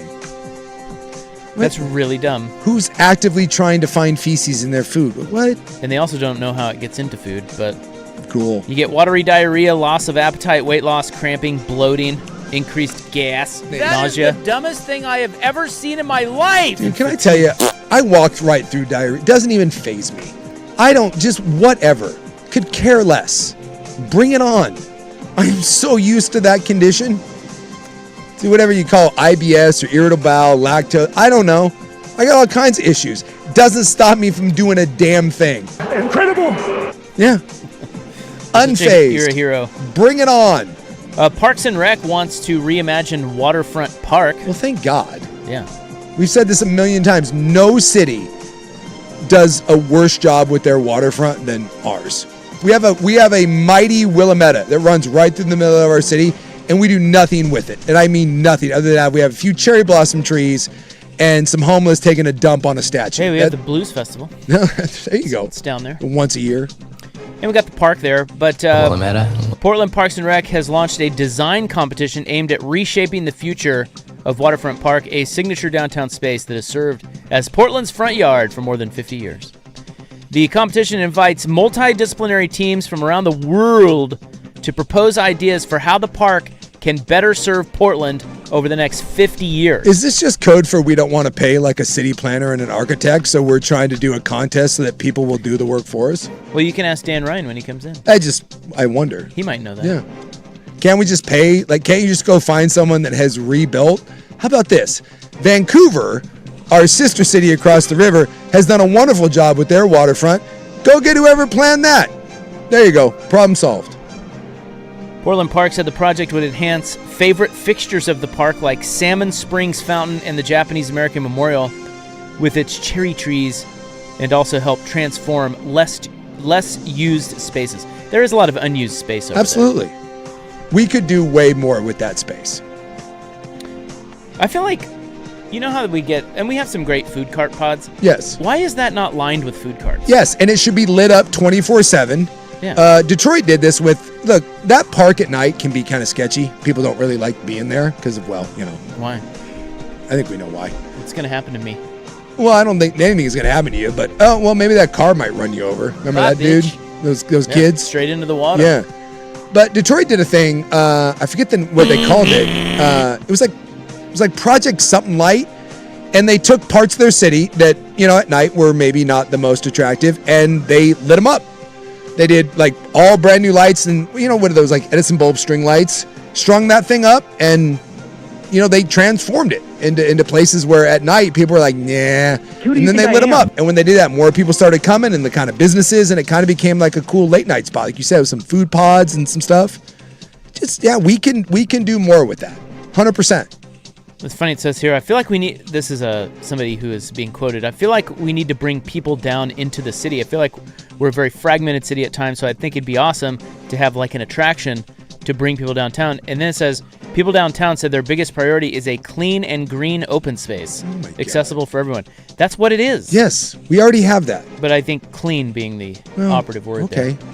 But no, like, You think about some of the waterfronts, and like, you know, Chicago, Seattle, they both have like the Ferris wheel right down there, or kind of like some cool art installations. There's something iconic there, I guess, and we don't really have that. You said it's just kind of a open, somewhat clean green space with some dead grass. So if you want information on this, portland.gov/parks/waterfront. Yeah. Maybe a nice esplanade, like on the other side. Yeah, where you could go down to the water, maybe? You could stand on it. Yeah, something. Maybe even sit. Yeah, do something cool. Have a cocktail. Yes, I like your idea of some food pods. And yes, maybe we have a few cocktail bars down there. You tell me if that place wasn't a little clean or something to do, that wouldn't be a cool place to have a glass of wine or a cocktail and sit on a nice summer evening? Officials weigh in on Tiregate. Oh, yeah. and we actually have an official tire count. Oh, I'm intrigued by this. Yeah, because we've been saying, are there really it's a lot of tires. 70,000 tires or whatever it is? It's a lot of tires. They are now saying how many tires are on that property, and it's unbelievable. Next.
live. Hey.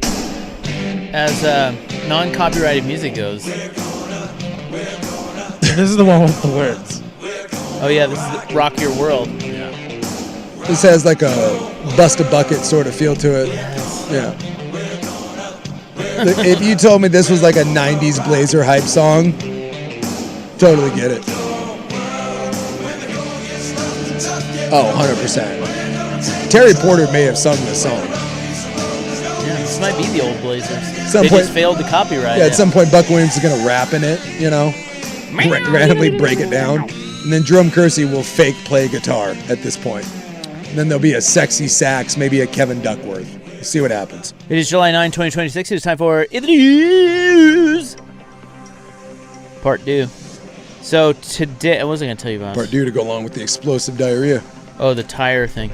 So, okay, so we've been talking about this. If you catch our show daily, you know what we're talking about. If not, there is this property that this dude bought in, I think it's in Northeast. It's right off of Powell. It's like 170th and Oh, it's Powell or Southeast. something. And Okay, so We were right out there the other day. Yeah. And by the way, Coach Vaughn's Did you family. check it out? No, we didn't, though. the whole thing is sketchy because it's like across the street from a Chevron, yet the guy says it's his dream to build his farm there. Yeah, you're not building a farm off of Powell, but anywho. So he bought this place, and then he goes back. It was kind of unclear, but I think once it closed, so he wasn't there. Yeah. He was waiting for the deal to close. He knew there were some tires. It was a mess of a property. Yeah. And there were some tires on it. Some tires? There were some. But then when he came back, so he knew there were some. Yes. But when he came He could back handle some. after closing, there were thousands and thousands and thousands of old tires on his property. And I was balking at this, being like, that's ridiculous. Then I saw some photos and I was like, my God. Like, it's a lot. I want to go by and see the mound of tires. It's incredible. It almost should be landmark. Yes. Like, if you're trying to, like, do a tourist thing, they do this in The Simpsons, the tire fire. Springfield Fire Tire. Yeah. We should just light that thing on fire and people would go and see it. I'll tell you what, if I was on that side of town and someone's like, hey, you want to go see the tire fire? I'd be like, yeah, I'll go check it out. My God, I went to Tualatin and saw a shrub shaped like a penis. What'd you do over the weekend? Nah, went to Tire Mountain. Yeah. You can climb up there with the kids, you know, see what happens. I mean, it is kind of awesome to look at. It blew me away. I want to see it in person. So they are now saying there are more than 50,000 used tires on this property. Oh my God. 50,000. And it happened like in the span of like 60 days. I want to, and no one knows. The neighbors claim they don't know. It's an inside job. Someone was being paid to 50,000 tires showed up in like 2 months. No. That was a deliberate scheme. Well, it is weird because the neighbors claim that they saw trucks, but nobody bothered to no one thought pay anything. attention to who it was or get a tag or. Now, when Well, I that's lived Coach Vaughn's aunt and uncle. They're not going to bother with the police. In that neck of the woods, they're like, no, not my deal, not my monkey, No not my snitching. circus. when I lived on Souk Mountain, the squatter, Kevin, that lived next door to me, he had a tire fire. And it was a good mound because he collected junk cars and he would just burn the tires. And it was a wonderful smell. Look, he had a decent sized pile, but that was like maybe 30 to 50 tires. I cannot comprehend what 50,000 tires actually looks. Having seen a pile of 50 tires, 50,000, it blows my mind. There's just no way this isn't an inside job. No, there's no way. No way. It took the squatters several years to accumulate those 50 tires. 50,000 in 2 months? Well, they're saying there is a growing problem of illegal tire dumping in Portland. Metro's Regional Illegal Dumping Patrol. Did you know that existed? I did not. Collected more than 14,000 tires from illegal dump sites on public land over the past year.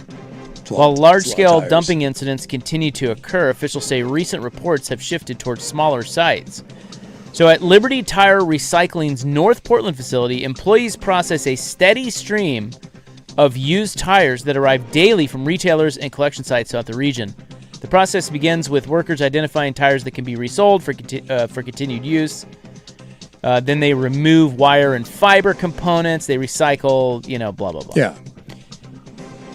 And the guy at Liberty says it's really hard, the work that they do to recycle tires. Why is that? Well, it's just you have to tear it all apart. Like it's the recycled material. to get it down to the recycled material is a lot of work. And that's why people just want to get rid of their tires, right? And so they just legally dump them. But still, 50,000 tires? It's crazy. There is more to that story, and they're not telling us. This is my conspiracy theory. So there's something nefarious happening. It's a cover-up. It's a plot. So officials are now weighing in on this, saying that proper recycling is the solution. Yeah, but those tires cost $5 to $10 to recycle. This poor bastard can't recycle 50,000 tires. How do you even take 50,000 tires to the recycling? Well, that's why he had a GoFundMe, which you made fun of him for. Well, I did, because he was trying to raise like $9. Like, what? I think he was trying to raise $5,000. I ain't gonna get it done. That covers like 5%. I still think he was in on it. I do. I do not believe that this was just a oops, I showed up and there was 50,000 tires. I don't buy it. Look, that part of the city, look, it's not the best, but still, 50,000 and no one knows what's up? Horse crap. Anyway, all this article is saying is that they want you to recycle all these tires because... Well, thanks, Tips. Yeah, no kidding. It's like, okay, thanks. I would have never thought to do that. That's... Often when I have... And can I... So it's the Metro Regional Illegal Dumping Patrol. That's what they would like you to know. All right. I got to ask the question. And I know that the three of us aren't necessarily like the, maybe we're not the category here. Where do you get excess tires? Like, every time I buy tires, I go someplace to get tires and they take my old ones. Like, who has that? Like, where do you come up with who are these people? Right, because that is a lot of tires. And I don't know. I've never kept a tire. Like, why would I keep a tire? Well, putting a tire on a rim that's not something that normal. I mean, you really got to be someone that is I'm fairly handy. Like I can do a lot. I'm not putting tires on rims and then putting them on my car or bike. You're just not doing it. So that's what I'm saying. I think this has to be a larger scale. I don't think you're accumulating this many tires off of a dude putting tires on his El Camino or motorcycle or lawnmower or whatever, and then like taking them out to your buddy's house or this vacant property and dumping 8 tires. This is some business who's dumping thousands of tires. You better be careful. Big tires coming after you, Suk. It sums up. Well, commercial. So I don't have any extra tires. Consumers will pay $5 per tire for disposal. So if you have 4 tires, you swap out your tires. $20. You keep your old tires. Yeah. And then you eventually throw them away. It's $20. Or you just, wherever you go to get your tires, I think they do it for you. I think it's built into the cost. But commercial customers are charged $500 per ton, which is not a lot. You would think that would curtail tire dumping because it's just not that much money per ton, and yet it remains a persistent problem. It's the mob. It's someone's doing something. Someone is doing something, and they're not telling us. What the Metro, what did I call it? The Metro Regional Illegal Dumping Patrol says is that some of these tires originate from unauthorized collection operations. So what happens is if you have a bunch of tires and you want to get rid of them, you don't want to pay the full rate. Yeah. So they offer disposal services at unusually low rates, and they don't recycle them. They just dump them onto properties in Southeast Portland. There you go. This is what I'm saying. It's right next to Steven's aunt and uncle. So some tire shop is subcontracting out to Vladimir and someone else, and they're coming along and scooping up all these and then dumping them off to someone's house. And that poor guy just is the unlucky soul that owned that house that they're dumping it on. He has to. He had no part of it. Yeah, that's where I think it's an inside. I still think your family knows something about this. I think I need to see them. So I think they know something about it, and they're not squawking. So if you need to recycle tires and you see someplace offering extremely low recycle rates, that's getting dumped. Chances are those tires are going onto someone's property in Southeast Portland next to Steven's aunt and uncle. I've never had an extra tire in my life, ever. I have. You have? Yeah. How did you get it? Well, I don't remember. I think one of our cars got scrapped and the tires were still good. So you took the tires? Yeah. Because we had multiple cars of the same car. Because we're very, very, very wealthy. You know. All Outbacks. Very wealthy. Yes. I don't remember. I remember having extra tires and then looking at them wondering, why do we have these? Yeah. You know, like, over time. Yeah, what are you going to do? Because when you keep them, you're like, oh, this is going to be great. I'll use these. I'll save, Sure you will. $1,000, Yeah. $2,000, depending on the car. Yeah. And, of course, you never use them. You're just as likely to put a tire swing in your front yard. Yeah. I'll take, again, things that you're not going to do for $1,000. A lot of people blaming Les Schwab on here. That's unfair. Uh-huh. That's unfair. I'm not putting any companies' names on. I'm just saying this is an organized effort. Fair. That is in the news, July 9, 2026, brought to you by the Advocates, injury attorneys at advocateslaw.com. Headlines are next, and then we'll be joined by Portland City Commissioner Dan Ryan.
Now, from the George McCoy and Warren Allen Sports Desk, a Sports Center update on the Fan Sports Network, 105.1 FM and 1080 AM.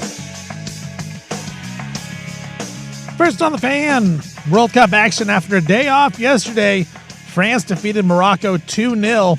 It's going to send the French to the semifinals now of the World Cup. Well, they will take on the winner of Spain and Belgium. With the NCAA tournament field in college basketball being expanded to 76 teams next season, the NCAA announced today that they needed another host for opening round games. They'll be in Dayton, and now they'll also be in Wichita for those opening round games. Kristen Pulisic of Team USA, he had been diagnosed with a microfracture and bone bruise of his tibia fibia in his right leg. He apparently suffered that injury during the match against Belgium, which forced him to leave the game early. Anaheim Ducks there matching the Flyers offer sheet for center Leo Carlson. Ducks will now pay Carlson a 5-year, $90 million deal, making the 21-year-old the highest paid player in the NHL. I'm Stephen Vaughn from the George McCoy at Warren Allen Sports Desk. Don't call your mom. Call George McCoy at warrenallen.com.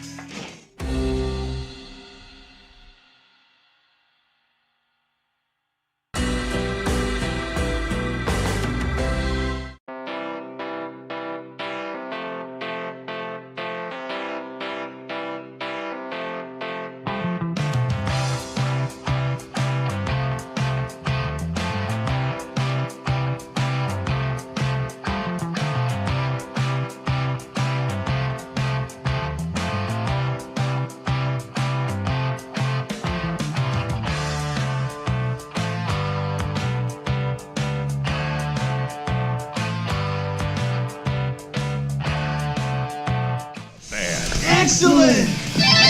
All right, welcome back. Hope you're having a nice little Thursday. We are your sportsmen. My name is Isaac. Big Sook's right over there. Someone correctly pointing out, there's a property with old mattresses somewhere. Now that I buy. Old mattresses, yeah. You think tires are hard to dispose. The old mattress. What are you supposed to do with the mattress? God, I don't know. Yeah, none of mine have been horrific, and then it goes to Facebook for free. So oftentimes, if you buy a new one, they deliver it. They'll take the they'll take the old one. But sounds like that's the problem with this is you send it off someplace and they just illegally dump it. Some third-party company comes along and dumps it. Look, if there's an illegal tire dumping, I guarantee you there's an illegal mattress dump. Guaranteed. Do you think it's behind a cheesecake factory? I would certainly hope so. And I'm also going to make this claim right now. I think the old mattress dump way worse than the tire dump. I mean, tires have road grime and whatever, the steel belts. You ever seen an old I don't want to know what's on old mattresses. No. Like, best case scenario is like dead bodies. Yes. That's like best case scenario. One of the most haunting things I have ever seen in my entire life is I was driving through Arkansas and we pulled over to get some gas. And you get off and the freeway and you think that the freeway entrance should be right where the exit is. Wrong. So you find yourself wandering through Arkansas trying to find the on-ramp, and I saw two kids, young kids, in their underwear, just a pair of white tighties, maybe 5 and 6. Aren't they tidy whities? Tidy whities. Dragging the nastiest old mattress, just dragging it, and then this fat pudding of a woman sitting on a porch yelling at them to get the mattress back. That haunts me to this day. Where was that mattress coming from? Why were they dragging it? How did the mom know to send the kids over there? Why weren't the kids wearing clothes? They were wearing shoes. Why were they in skivvies? Haunts me to this day. A lot of questions there. Yes. A lot of questions. And that was my first introduction to Arkansas. Which do you think is worse for the environment? Because tires can be bad for the environment. I think tires are probably worse. Yeah. Either that or just dead body juices. Yeah. But the mattress and blood. The look, the feel. Sweat. Yeah. Well, like places carry on like vibes. If you've been to like Gettysburg or like Auschwitz, there's a vibe there that you cannot shake. You cannot tell me that if you're going to have a pile of something, nothing has worse vibes than a pile of old mattresses. Nothing. Old desks, old tires, old car. No. Old mattresses. Did you say old vests? Desks. Oh. Any furniture you can think of, an old car. Nothing has vibes like just a pile of dirty mattresses.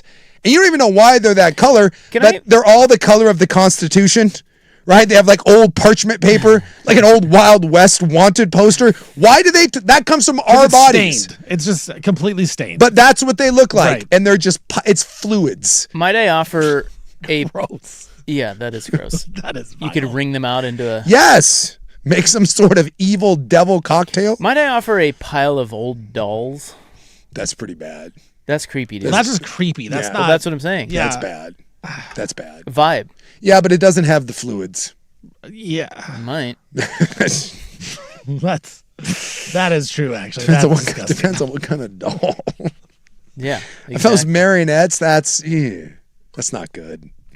All right. It's not good. Should we continue on with the program? Why not? It's been one of those days. No, We have to get blame serious. Will Ferrell. Do we? Yes. Portland City Commissioner Dan Ryan is coming in here. Hope he's He doesn't want to talk about mattresses and dolls and tires. What's the creepiest? I think my first question to him is going to be, excuse me, Dan, what are we doing about the growing illegal tire dumping that we have going on in this city?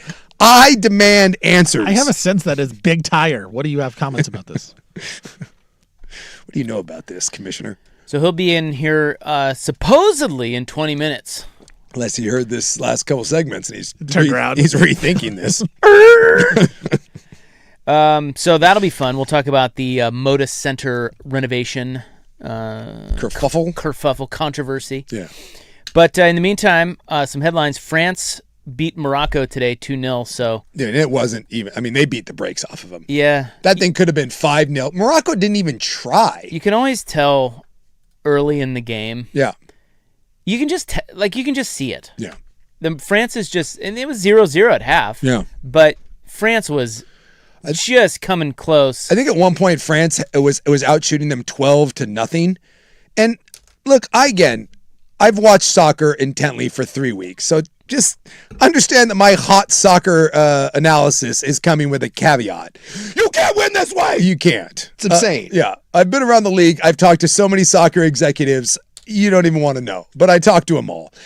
And what they have told me in private is when you see a team, you can tell that Morocco's, because they were without a couple of their good players, you could tell Morocco's whole goal in this was to get to penalty kicks.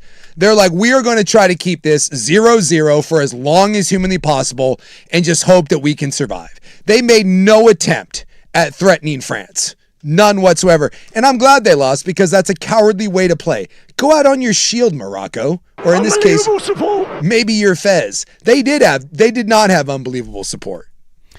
So France moves on. They will play the winner of Spain-Belgium. Yeah. That is tomorrow at noon. And either way, that is going to be probably the biggest heavyweight tilt we've had so far. If you're a USA fan, do you cheer for Belgium in this situation?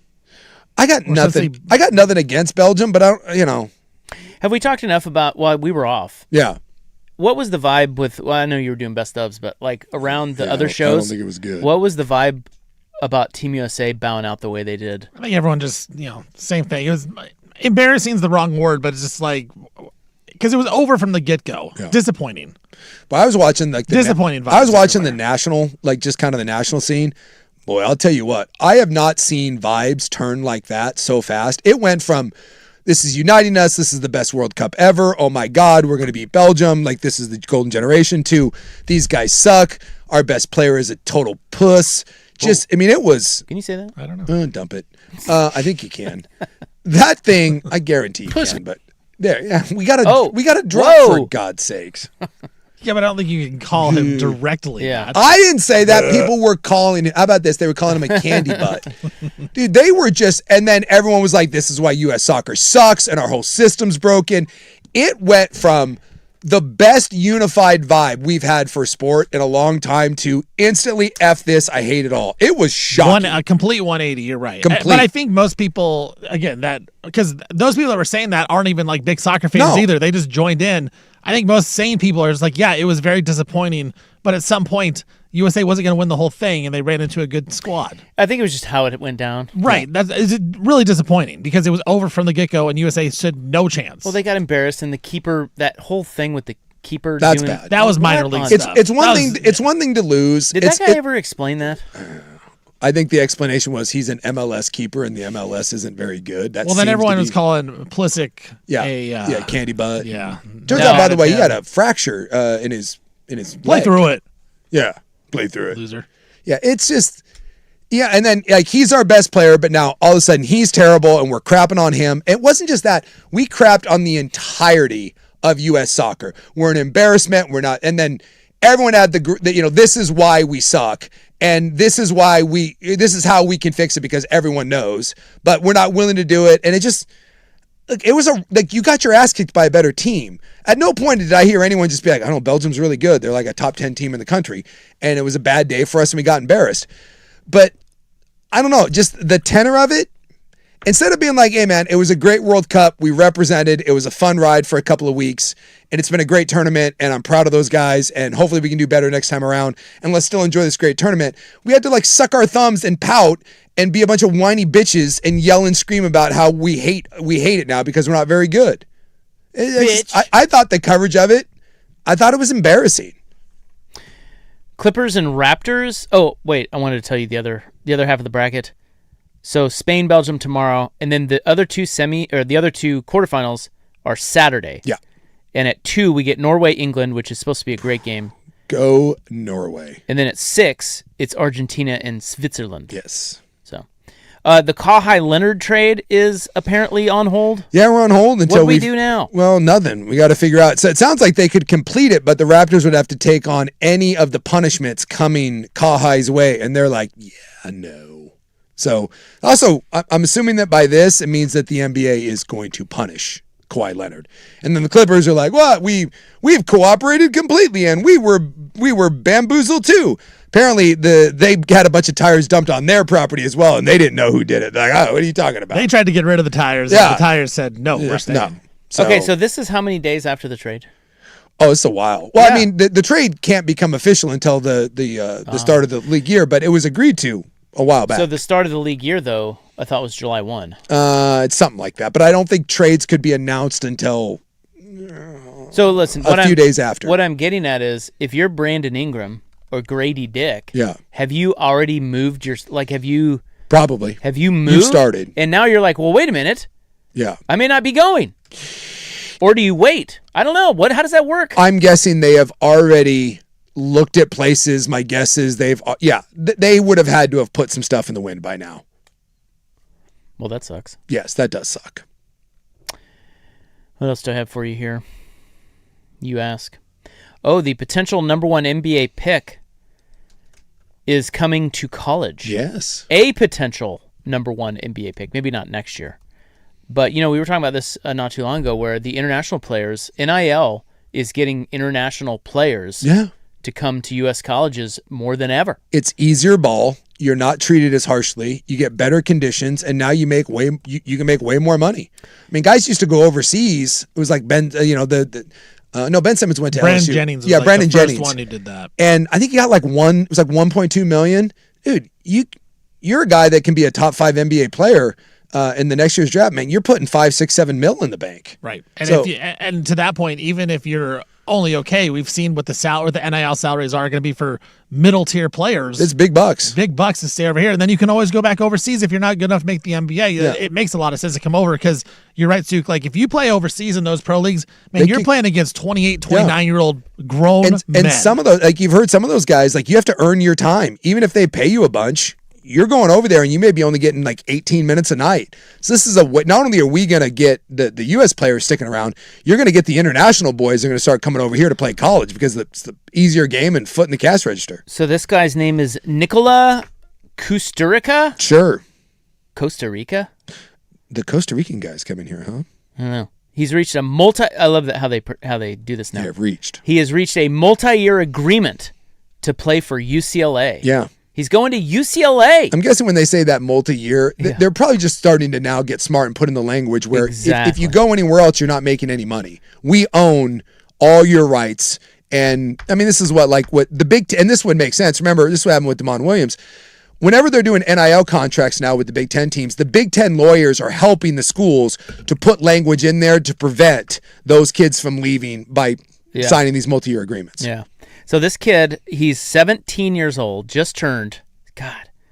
He's 2 years from being eligible for the NBA. Yeah. But he is arguably the best European prospect in his age group and an early contender for the number 1 pick in the 2028 NBA draft. Yeah. And Mick freaking Cronin got him. Yeah.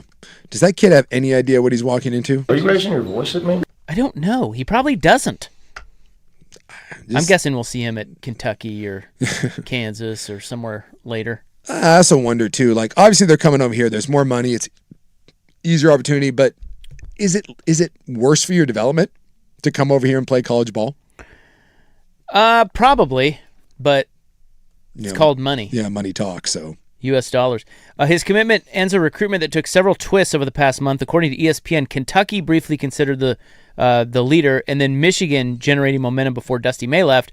Gonzaga was also involved, and he is headed to UCLA. He's 6'9". He was a standout at the FIBA Under-17 World Cup in Turkey. He averaged 25 points, 7 boards in 7 games. He also won the Best Defensive Player Award. So this is a big get for UCLA. That's a huge get. And you don't really think of UCLA as being like a major, because I'm sure they had to pony up big money for him. So a little surprised that the kid chose UCLA. Okay, coming up next, Commissioner Dan Ryan is in the house. I got to talk to him about tires. Look, this city's got pressing needs, and I want answers. Yeah, I wonder what was going on at City Hall today. We'll just shoot the breeze. I am interested to see what was happening over there. Yeah, he's going to talk to us in studio here about his thoughts on the Moda Center renovation and the potential of losing the Portland Trailblazers. We'll have Dan Ryan in studio next on The Fan.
Now, from the George McCoy and Warren Allen Sports Desk, a Sports Center update on the Fan Sports Network, 105.1 FM and 1080 AM. First on the Fan, World Cup action today. France defeated Morocco 2-0. It's going to send the French to the semifinals of the World Cup. They will now take on the winner of the Spain-Belgium match. With the NCAA tournament and basketball field being expanded to 76 teams next season, the NCAA announced today that Dayton and now Wichita will be the opening round hosts of those games. Team USA's Christian Pulisic, he was diagnosed with a microfracture and a bone bruise of his tibia fibia in his right leg. He apparently suffered that in the match against Belgium, which is the reason why he could not finish that match and got taken out a little bit early. And in the NHL, the Anaheim Mighty Ducks, they're matching the Flyers' offer sheet for center Leo Carlsson. Ducks will now pay Carlsson 5 years, $90 million contract, which will make the 21-year-old the highest paid player in the NHL. I'm Stephen Vaughn from the George McCoy at Warren Allen Sports Desk. Don't call your mom. Call George McCoy at warrenallen.com.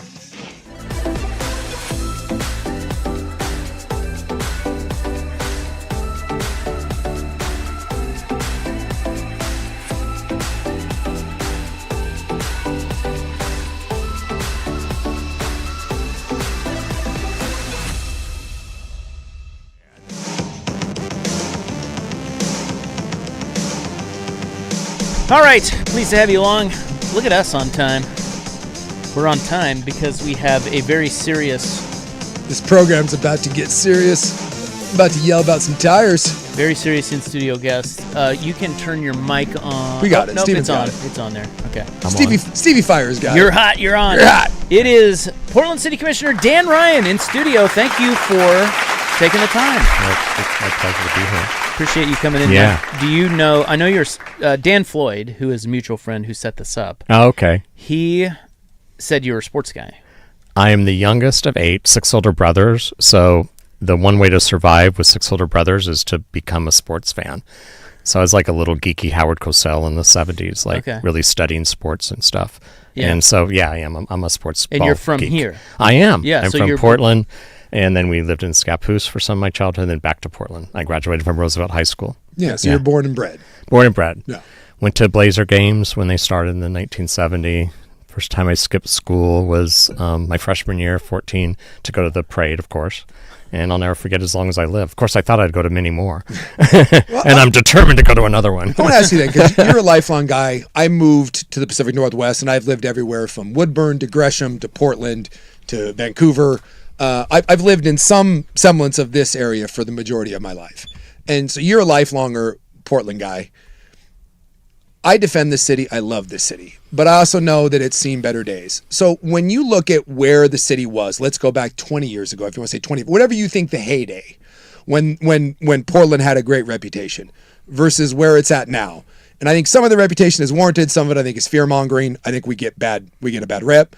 What has been the biggest change to where we're at now, where people talk about us like we're some sort of hellscape, versus where we were at, like I said, 20, 25 years ago, when it felt like when you told people you were from Portland, people were like, oh my God, that's an amazing place, I have to go.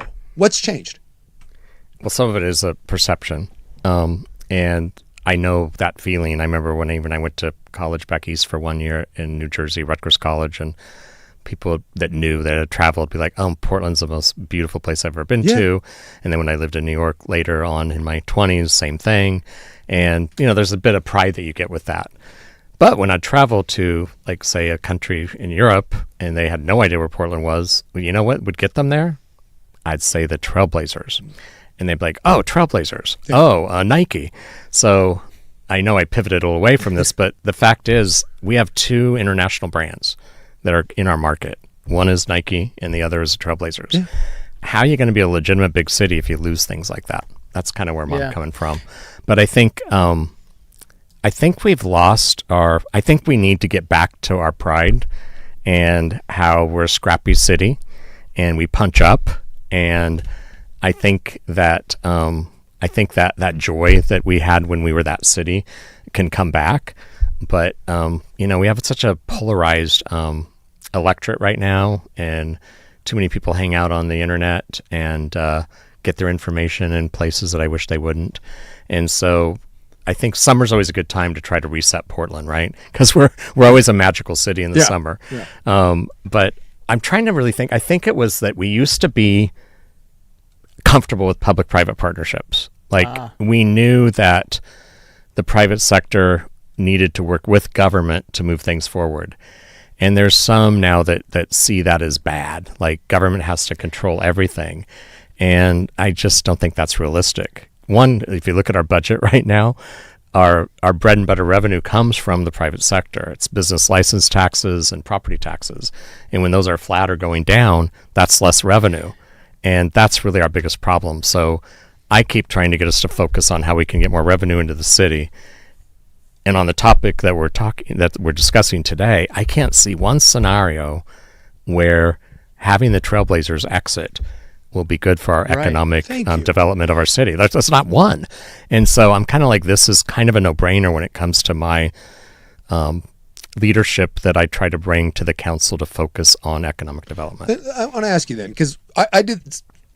Thank you for saying that, because when I look at it, 20-year lease, $6 million a year, and I know there's ancillary costs into running the building, but you have those anyways.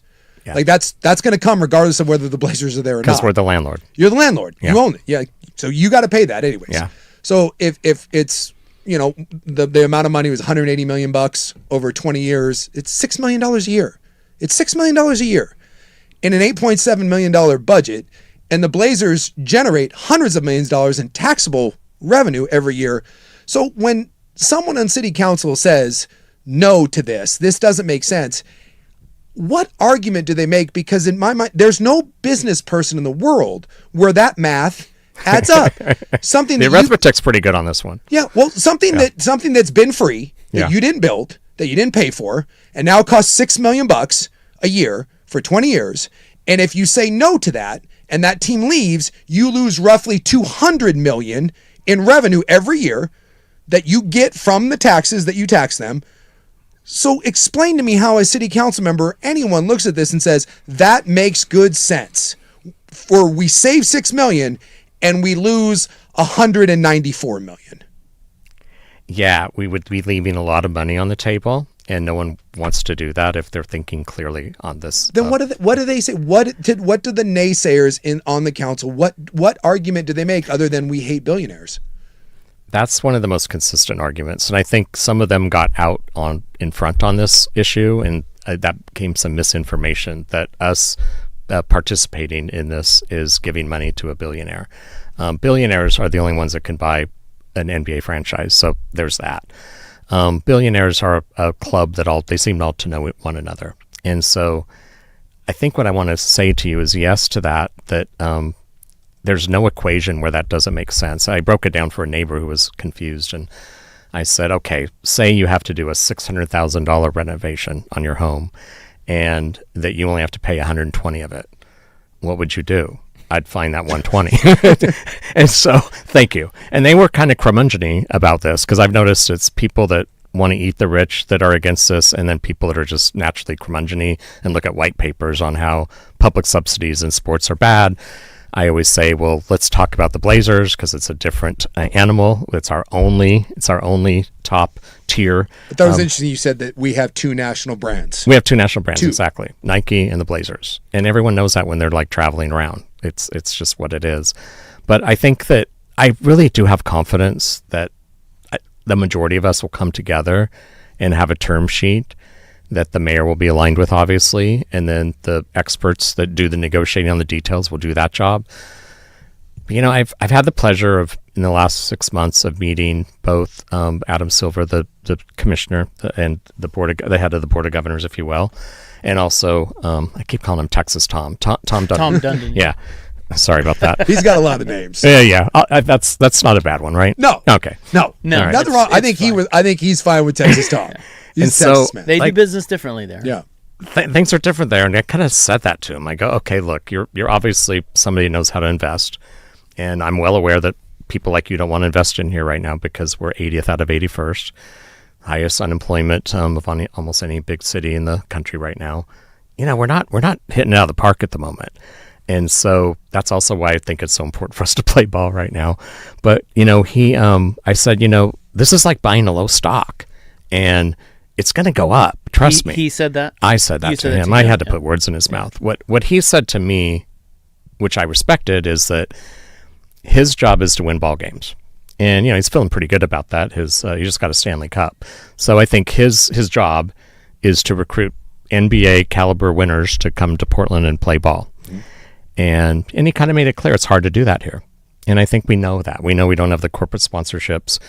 We know that let's just say this city doesn't attract young, black, ambitious people to want to live here as much as some. So, he mentioned things like that. And that was fair. He gets to do that. But what I got is like a big kid that bought a franchise and wants to win ball games. And as a landlord, he wants to make sure that we have an updated arena. And so he just kind of made that clear. Yeah. Yeah. And with the commissioner, it was more like, I said it like this. I said to him, I go, I know that we have to have a term sheet that you can get behind and that you can defend. And I don't think you want to be the NBA commissioner that loses, in my opinion, is like the Green Bay of the NBA. Like, that's not good. Your brand isn't great, commissioner. No offense, but it's not. And I don't think you want it to be tarnished by being the commissioner that watches the Blazers exit. Especially after Seattle. Right? Yeah. Two teams in the Northwest. Yeah, like enough on the Northwest bashing. Yeah, right. Right? And so, he smiled, so I know he heard it because it was very different than I'm sure what anyone else was saying to him. Interesting. And so I just think our main audience right now, I guess what I'm getting to, is the NBA commissioner. Like, we have to get him to appreciate the term sheet we came up with. And we did our job. Like, job well done, right? Yeah. And so then he can defend us to the other owners. So there's almost two different things here. And by the way, this is Portland City Commissioner Dan Ryan. Oh, I'm city councilor. That's my old title. It's I'm okay. sorry. Yeah. Just I'd say it so my colleagues don't get mad at me for having a different title. And they might get mad at you. Well, they get mad at me often, so it's okay. It feels like you are fighting an uphill battle in there. Now that they've gone to 12, part of this is, it's like two different things. One, you have a business deal that you have to make.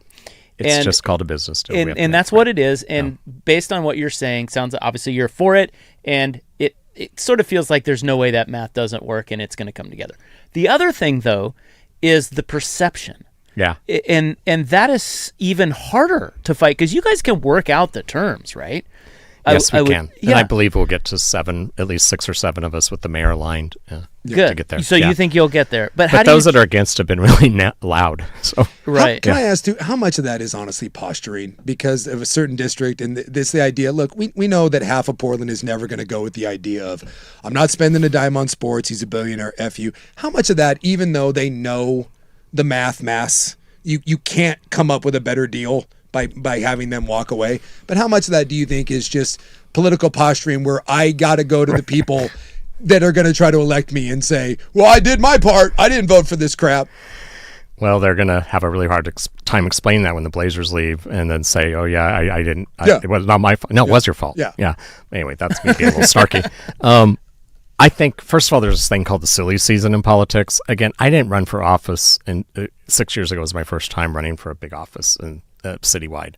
And so what I've learned is every election season, it gets a little silly. Yeah. So people say things that are sometimes less about the item and more about their campaign messaging. Yeah. So I think for certain people, complaining about billionaires and government subsidizing billionaires, eating rich, corporate welfare, all those lines are easy to come up with. Sometimes I wish I could be like that because it's a lot, simpler to make your case. Yeah. I'm studying this more from a long-term economic imperative. I'm also looking at it for this joy of our city, like the heart and soul. My mom called these people her kids. So did my friend Edith at church, who was 90 when she died. Like, people love the Blazers, and it's going to hurt deeply if they're not a part of our DNA of our city any longer. And guess what? We're not getting anything back like this. No. We cannot lose what we fought hard to do. Harry Glickman worked his butt off to get this team here. It made no sense. We had timber money at the time that helped, right? Right now what we have is a community that loves their team. We have a very, very passionate fan base. And so we have to come together. Rip City, we have to come together to be rational right now and play ball and get this done. Hallelujah. Okay, so what then are you doing with the other commissioners to change minds, to I mean, that's really it. That's what, and it sounds like you're one of the key members of council doing this. So how are you going about that? I'm counting to 6 or 7 because the mayor could, split the vote. So there's that. And I'm talking to people within my own, we have 3 people in one district. Yeah. That's what we did that. So they tend to, anyway, I can tell you everyone in District 2, even though like one would be a member of the DSA Peacocks, one who's kind of a peacocky light. I don't know what I am anymore. I'm an independent public servant who's votes Democrat on the national level because I care about Supreme Court picks. So we're all having really good conversations because it's in our district. We're well aware of how important this is. We do not need more blight around that area. Mm-hmm. In fact, we have such a golden opportunity right now, right?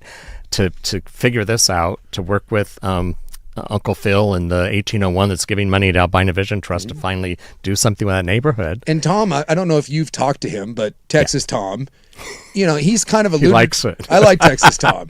He's kind of alluded, and I want to ask in your conversation with him, because he dumped $800 million into the area in around Raleigh, around that arena. And when they asked him about the press conference, he goes, "I've looked into it." He goes, "I like to dabble." Has he talked about maybe helping and putting some of his money into building around what I think could be a wonderful part of our city that right now has nothing? In our one meeting that was about a half hour long before Game 4 of the series with San Antonio, he didn't allude to that. He focused on what his job is, which is to try to win ball games right now as quickly as possible and turn the team around and keep it prospering. Is there any... He bought a franchise, though. He didn't come across like somebody that said, "I just bought Portland, and I want you to like me." Yeah, he doesn't care about that. No.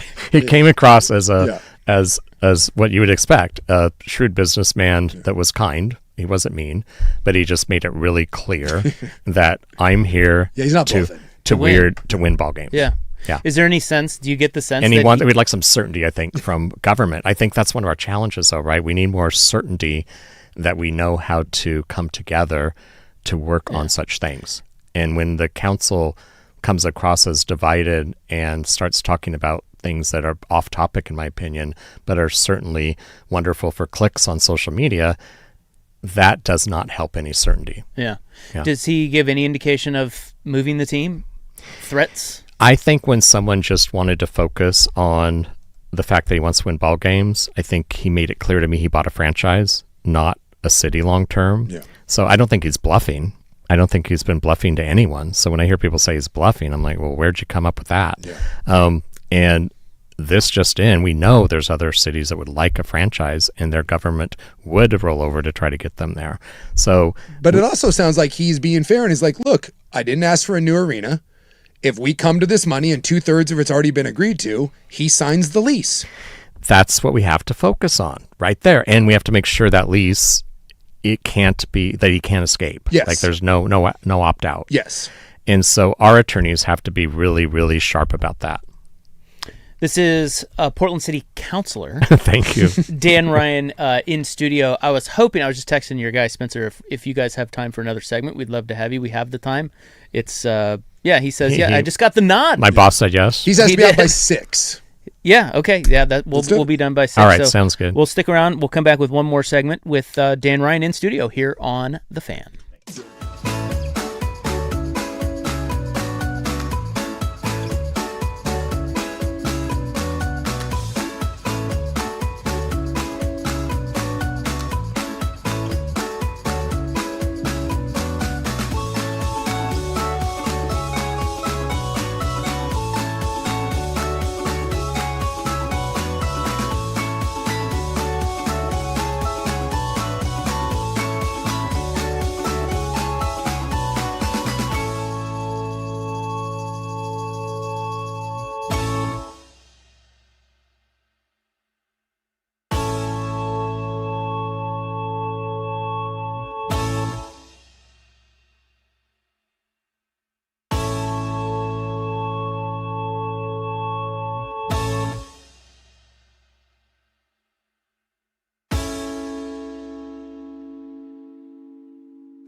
This is Portland City Councilor Dan Ryan in studio with us for another segment. Kind enough to stick around.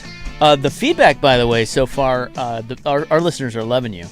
Oh, wow. Yeah, Sense- I'm not used to that. Common sense tends to rule the day. And how about some passion? Like, finally, somebody is saying, Loves "Whoa, the city. We cannot lose this team." No, My not God. an option. It's not an option. Yeah. Anyway, we've already talked about that. Let's move it to the next thing. The deal. If you're going to get a deal done, what are the biggest obstacles? I mean, you have some constituents who are going to want, like we had Candace Avalos on, and she talked about union workers. Oh, yeah, union. All the labor wants this. Okay. They want us to get this Well, done. I think it was the steel workers and the electrical workers recently pulled some endorsements from some commissioners up for re-election because of this. That's right. They're like, this is not just 1 or 2 years. This is a decade's worth of work, of high-paying jobs, guaranteed work. Well, they're well aware. Like, remember all the cranes just like 5-10 years ago? Yeah. Like, they were everywhere, especially around here. And they're gone. Yes. And so they want jobs. It's about survival. Well, think about it. I always say this because I'm a dollars and cents guy. Yeah. Is there another business in Portland that's worth $4.5 billion? That's a great question. No, not in Portland, because Nike's in Beaverton. Nike's in Beaverton. Or unincorporated Beaverton. Yeah. So there's one company worth $4.5 billion, and there are people that are willing to let it walk for $6 million a year. This is I just go back to it. It blows my mind. In a city that is desperate for business, if there's one thing that could turn our cities around, right? It's people coming into the city and spending money on businesses and having that, and you have one. But what are the obstacles, though? Like, what are they? Like, I think if we don't have I don't think if we have a clear agreement that you can't opt out if we come up with this money is probably that's the must have. Yeah. That's the biggest one. Okay. And do you get a sense from them on that? I think that the state helped us out with that one, obviously, because that was the momentum in the agreement already. Mm-hmm. So I think that the commissioner, back to him being really the most important person, I think that if he saw that we cut this deal with the amount of money that we promised and we asked for the no opt-out, I'm sure that he would have our back on that. Yeah. Okay. And we have to, that's like the must-have, because how embarrassing if this happens and they leave. Right. Now, don't get me wrong. There's other reasons to do this. I know we haven't talked about that. Portland Fire is just having an amazing year as an expansion team. No one expected them to be this good. And I also have to say that my spouse is really into concerts, and they get so upset that they fly over Portland. And so if we upgrade the arena, hopefully, Lady Gaga and people like that will actually come here, and you don't have to go to San Francisco. But, I grew up here, and we were so proud to not always be known as a flyover state or flyover city between San Francisco and Seattle. And I really think the Blazers and then all the private public sector coming together to renovate our downtown, and it built that whole Portland vibe that I think everyone started taking it for granted. And so sometimes you got to go into a ditch to wake up and get back out. And I do think this will be a galvanizing force to move Portland forward. So in the pantheon of ways, you mentioned you're just trying to bring more revenue into the city. You're on the council. In all the ways, because I don't like all these cuts that we've been suffering like from police. Yeah, like police, potholes. It's just parks. Like that's what people want. They're tired of the taxes and fees going up and the services going down. Exactly. So our job is really not as political as some of my colleagues make it out to be. I think we should all be more nonpartisan and just focus on those basics, and then we'll turn our city around. And we have to let the business community know that we're not harsh, that we're not hostile. We're always going to have more scrutiny because we really care about getting things right, and we really care about the environment, and I do too, which is another reason why this makes sense. We can use funds from a fund that has tons of, it's in the black. It's like the only fund that's really in the black. It brings in so much more money than we ever thought, and it allows us to have a state-of-the-art green facility. Like even we must do it better than the Climate Pledge arena, right? And so And I kind of think of it like our airport. Doesn't the airport make you feel good? Oh, New Airport's it's great. amazing. Right. Like, why can't we then think about that for this arena, Hallelujah. our world-class arena that attracts some of the best acts in the world to Portland? Can I also point out, too, since we own the building, if the Blazers leave, we still have to renovate it. Yeah, so our choice is take this good deal to renovate the building and be a relevant arena for another 20 years, or let it be mothballed and watch it decay in an area that already has too much blight. Like, what am I missing? Yeah. Hallelujah. Amen. So where does this rank then, in all the ways you're trying to bring money into the local economy, where does this rank? How essential is this portion of that compared to other things that you're working on? Because it seems rather large. I think that's a great question. What I'm thinking about is how many times I've heard this. I've heard people say, if downtown Nordstrom's and the Blazers leave, I can't take it anymore. And I think it's important to know there's little markers like that. And I brought up downtown Nordstrom for a reason, right? Because that's like the one, we know that Lloyd Center started dying when Nordstrom left, and I almost called it Myron Frank. When Macy's left, like it just started dying. So Portland has to have those go-tos that make us feel like we're home. Yeah. The one last thing I wanted to ask you is, I know you guys commissioned a study or a poll of local opinion, and it seems pretty split on this issue. It has momentum, though. Does it? Going the right way. Okay, good. According to what I've been saying. Well, that's good. And I think when people get the facts Exactly. that we're actually the landlord, and this is like a really important asset, and we don't want it to become mothballed and become like the Veterans Memorial Coliseum Part 2. Like, no, like, let's do something. I hear from so many people that when I have this conversation with them, they are so, and I'm not throwing shade, they're just uninformed. Yeah. And then when you sit down and explain it to them, like kind of a light goes off. We just got to find a way, and that's why I think we're so happy you came on. We got to find a way to get this message out to more people. Yeah. That Who says the Fire won't want these? They have demand. They would like it to be nicer. The NCAA, we're hosting Final Four in 2030. They want this to happen. We've heard from acts that bring in stars that they are excited for this to happen. So it's kind of like Portland. Do you want to be a big city or not? Do you want to punch up and be like on the map, at least as the number 2 city in the Northwest? Are you going to give that to Boise? You're going to give that to Spokane? No, we can't let that happen. This is a line in the sand. It is. It is. I mean, look what the Big Ten has done for Eugene, Oregon. I'm a big duck, so I go down there, and you could tell it's just done so much for the economy. Yeah. You have people from flat areas in the Midwest come to Eugene, and they're like, "What?" Yeah. So it stimulates our economy. So we gotta like just kind of get in there, get in the ball game. Let's be a major world class city. But you're fighting the good fight, and we appreciate you coming on. You're welcome in here anytime.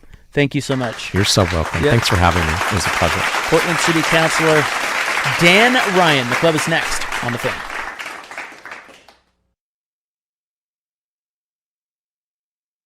It's time.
Now, from the George McCoy and Warren Allen Sports Desk, a Sports Center update on the Fan Sports Network, 105.1 FM and 1080 AM. First on the Fan, a little World Cup update from today. As there was no matches yesterday, we had one today. France defeated Morocco 2-0. Going to send the French to the semifinals of the World Cup, where they're going to take on the winner of the Spain-Belgium match. Team USA's Christian Pulisic, he got diagnosed with a microfracture and a bone bruise of his tibia fibula in his right leg. He suffered that during the match against Belgium, which was the reason why he had to leave that match a little bit early. The NCAA basketball tournament field is expanding to 76 teams this year. That means they have to have more opening round games. And the NCAA announced today that Dayton and now Wichita will be the two host cities for those opening round games. Anaheim Ducks, they're going to match Flyers offer sheet for center Leo Carlson. Ducks are going to be paying Carlson five-year, $90 million contract, which makes the 21-year-old the highest paid player in all of the NHL. I'm Stephen Vaughn from the George McCoy at Warren Allen Sports Desk. Don't call your mom. Call George McCoy at warrenallen.com.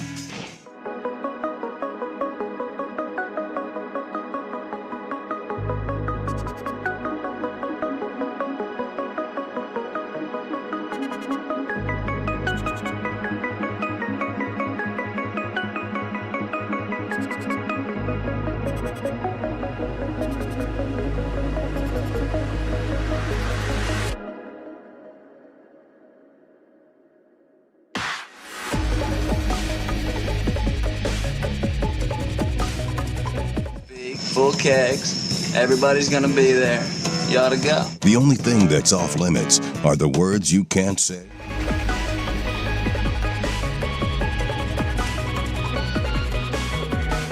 To arrive at these political compromises. Yeah. Google me, bitch. Oh no, oh no. Well, my. Ain't nobody got time for that. Something wrong. Oh, yeah, it would too. You're so cute, Jason. He is a 5-star douche magoo. You're an idiot, Sue.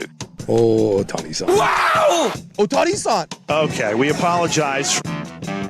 It's time for the club, baby. No. On 105.1 and 1080, The Fan. Hoo-wee. All right, welcome back. Club Hour. Got some cool stuff coming up for you, but a brief Dan Ryan postgame show. Tell you what, that guy was awesome. Yes, he was. Very sensible. I feel like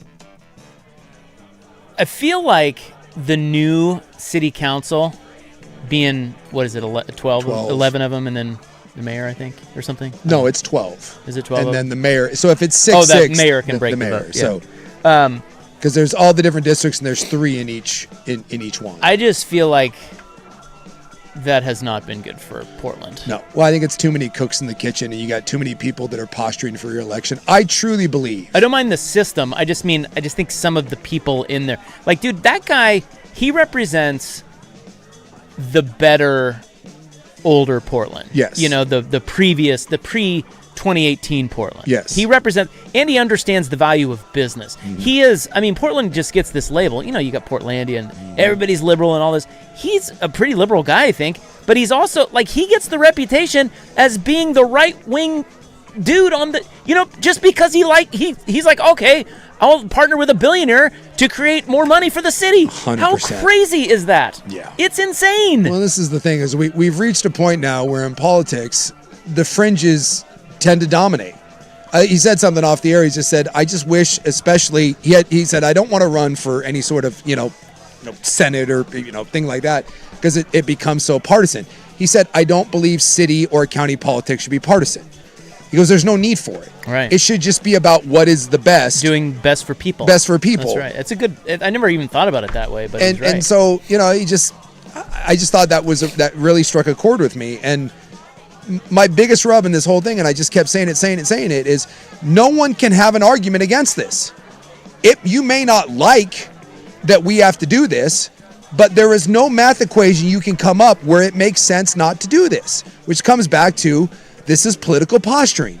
Those people that are saying no to this and that are anti-against it, they just want to say F the rich, and they're willing to cut their nose off to spite their own face. But that mentality, though, is the scary part. That mentality is why a lot of people are skeptical that this deal can get done. Just because just because of that. Yeah. Like, there are some people that are just that far and extreme about doing deals like this, and it holds the city back. So hopefully guys like Dan Ryan or people on the city council that agree with Dan Ryan, they can help change those opinions and get this voted through, and we can be done with it. It is important. Dan feels really confident about it, and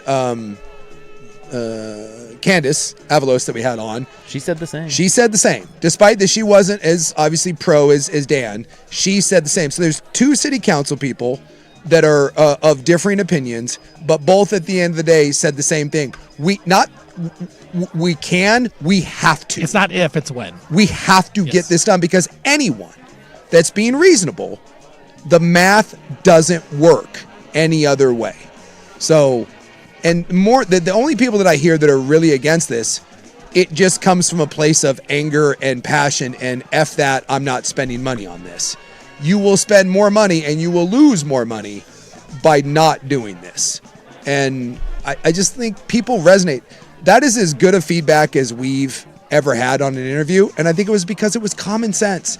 There was a leader of our city that had a common sense approach that was pro Portland. And you could hear it in his voice that he wasn't a guy that was saying, oh, Portland sucks, we need to change it. No, I love Portland. It can be great.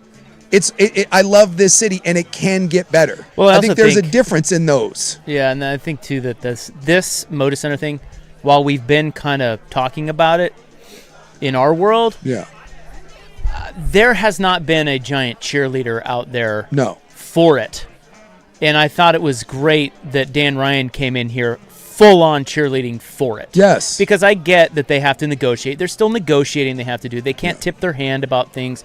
But at the same time, he is being very honest and saying, dude, we cannot screw this up. No.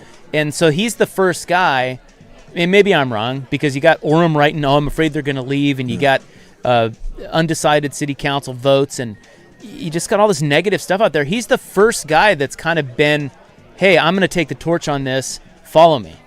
Yeah. You know, and then we needed that. Yeah. Besides you, of course. Well, I've been yelling. This is my new approach: reasonable opinions at unreasonable volumes. I'm just gonna start yelling reasonable opinions at people. But the fringe, like this text is right. The fringe has figured out how to make the most noise, and he is that's exactly right. Yeah. It's just the fringe. But the fringe. Unfortunately, I told him off the air. I'm like, dude, I'm probably more aligned with your politics than anybody on the council, although I don't know all of their politics. Yeah. But he was describing, he says he thinks he's an independent, really. Yeah. But he gets the right-wing, not right-wing, but, he gets the conservative label. Of those who, and I said, I probably align more with you. My problem is, in Portland, if I want change and I look at who is in office and I want to vote them out, the only choice is further left. Yeah. And he goes, I know. He goes, dude, it's the way it is. It's so hard here to get out of that rut, that cycle. Yeah. So we have a guy like him. We need to cherish him because he's actually representing common sense and sensibility in there. Not that others aren't. It's just on this issue, it's just a no-brainer. Yes. So, and at least he sees it that way. So it's a good start. Yeah. So they have till August, I think, right? Well, I mean, to work something out. They want it done by August, but those timelines can be extended. I mean, kind of to the end of the year, I think is more of you need to make sure it gets done by the end of the year. The other thing that I took from that, and I think this was the important one, and he said it, Tom's not bluffing. I've said this all along, and I still believe it. Nothing I've heard has made me waver one bit about this. And I thought Dan said this perfectly. He said that's a guy that bought a team, not a city. But he bought the arena with the idea that an agreement was already in place. And if that agreement gets done, they will sign a lease. And again, details to be worked out. If we don't do this, Tom's not bluffing. He's not. And he said as much. Tom has no connection to the city, and I know that sucks. And that we do wish that someone would have bought it with a connection to the city. But no one with a connection to the city spent $4.5 billion. And that's just the way it is. So you do have a clear choice here. and that you have a guy that is a billionaire business guy that is not bluffing and plays tough. And I think that was an important thing. I took that as that is a real thing, that if we screw this up somehow, which I don't think we will, but if we do, there are real consequences to this. Because I think some of the city commissioners I've heard, they're trying to do the what's he going to do, leave? Yes. Like, you will not bluff this man. At least there's a guy who is on the council who can hopefully talk some sense in. Like he said, he's talking to his district. He's talking to the people. He needs 6 or 7, and I think they'll get there. So, and we've had. I'm not too worried about it. We'll get it done. Although I am kind of worried about it, but I'm not too worried about it. I am optimistic. Nothing has changed that. Because I go back to you can't be dumb to slit your own throat. But every time I say that, yeah. Have you seen Portland? I know. But when push comes to shove, that is a death blow to the city, and no one that got elected can believe that that's good for them or the city. He also mentioned Adam Silver being the key piece. That's the first time I've heard of that. Yeah, I was surprised by that too. Yeah, but that you got to get Adam Silver's backing, Silver that sits down with Dundon is like, no. Us and the other owners, we're keeping this team here. So there's 2 wars that you're fighting. Yeah. One with Texas Tom, and another one with Adam Silver. Damn. But I also think it says something too that you have to fight that fight. And what do you say? We're 80 of 81 major metropolitan areas in like business, in sponsorship, and all that, and that's not good for a businessman. That's not good. So again, I don't know how much. Why do you think that's not good? Well, 80 of 81. Someone's worse. I don't know who it is. But that means we're not operating with any leverage either. Wow. Which I also hope that people on the city council understand, and people of Portland, you have no leverage. None. Zero. Zip. All right, now to the club. Got some stuff to get to here. Got some fart sounders. Yeah. Well, you know us. Yeah. Been a long time. We'll circle back. Hey, that was serious. Very serious. Very serious. You know what I could go over for right now? A crisp white Monster.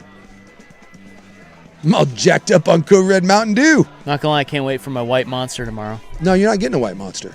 I thought you said you were bringing us Monsters. You're getting a guava. You're getting a guava Monster. Oh, all right. Okay. I just meant my Monster energy drink.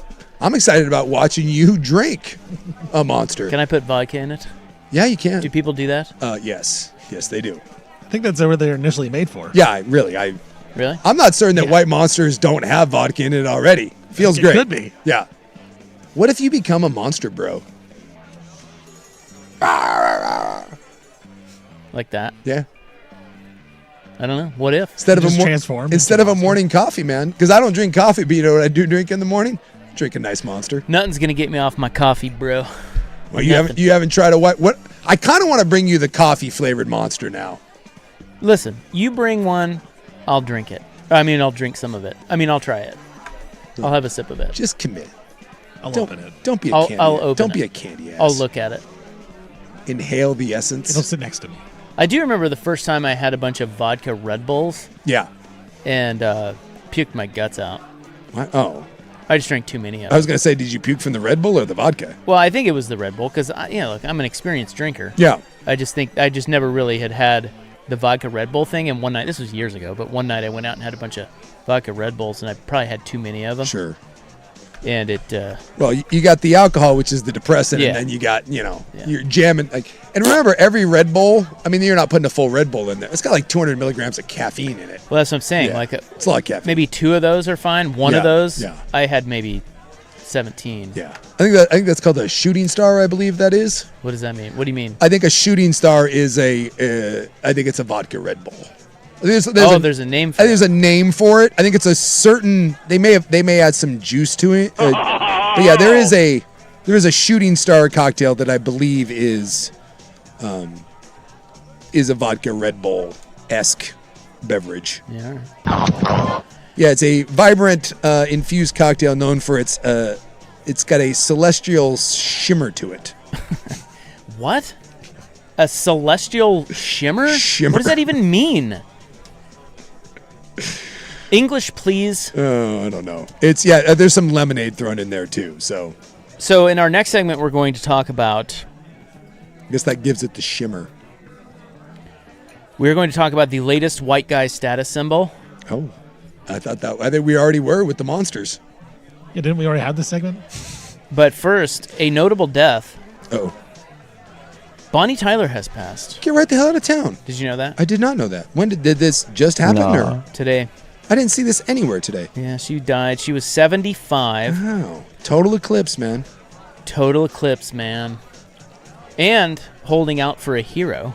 Yeah, Don't forget that. You forget about that. That was a big hit. Yeah. Well, who hasn't seen Footloose? So she was sick, and she was in Portugal, and she got hospitalized with an illness, and she died unexpectedly. Bonnie Tyler might have the most 80s hair that's ever 80'd, and that's saying something. Like, if you think of quintessential 80s style, I give you Bonnie Tyler. I mean, the feathered, the perm, it was glorious. She was known for her grovelly voice. Is it gravelly or grovelly? Grovelly. Really? I think. What's grovelly? Like. I always thought, isn't that gravel? I don't think so. No? Is it gravelly? Gravelly? Mm. I don't know. Anyway, did you know that she was not born with that voice? 1,000 Marlboro Lights, or how did she get the grovel in her voice? She had vocal cord surgery in the 70s, and they told her not to speak.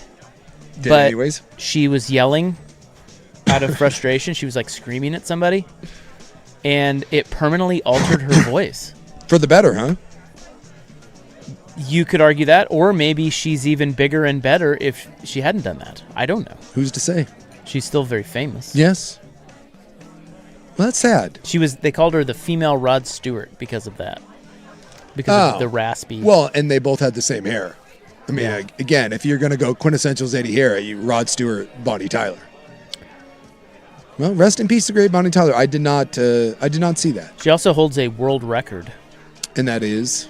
In 2013, she was entered into the Guinness World Records for holding the longest shout in a hit single. And what is that? What is that single? I knew you were going to ask that. Yeah.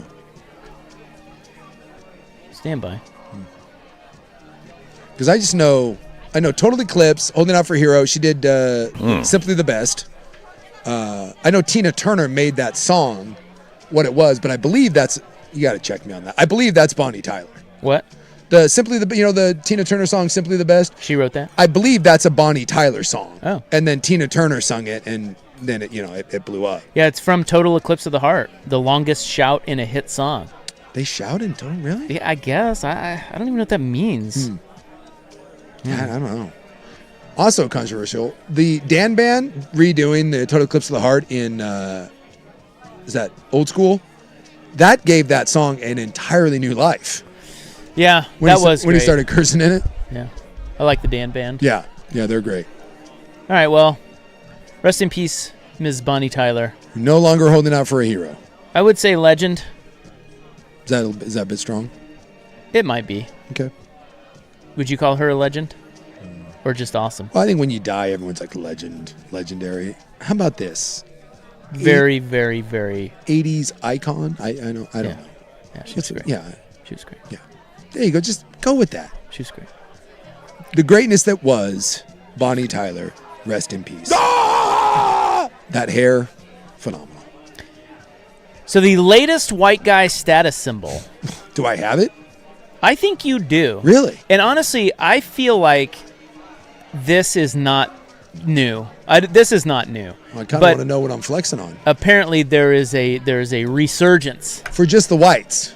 It's mostly white guys. Okay. Yeah, white guys, middle-aged white guys to homeowner white guys. Well, that is right up my alley. Yeah, that's you. I'm interested now of what And Steven. Steven's got one? Steven would be in this. I don't know if he does or not. We'll see. Aren't you in that category as well then? I just don't have one of these. Okay. But you'll see what I'm talking about coming up next. The latest white guy status symbol.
Now, from the George McCoy and Warren Allen Sports Desk, a Sports Center update on the Fan Sports Network, 105.1 FM and 1080 AM.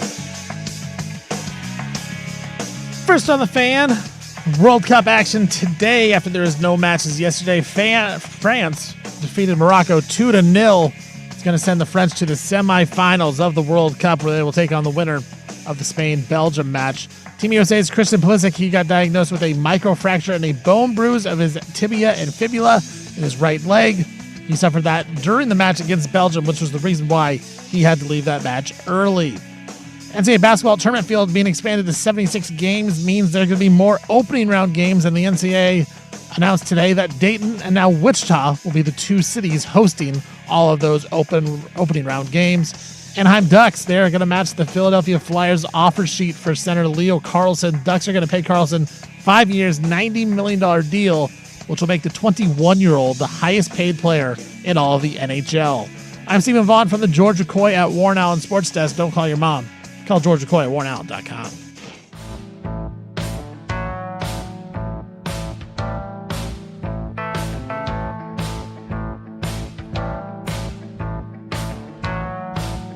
Time for Dad Flex Talk.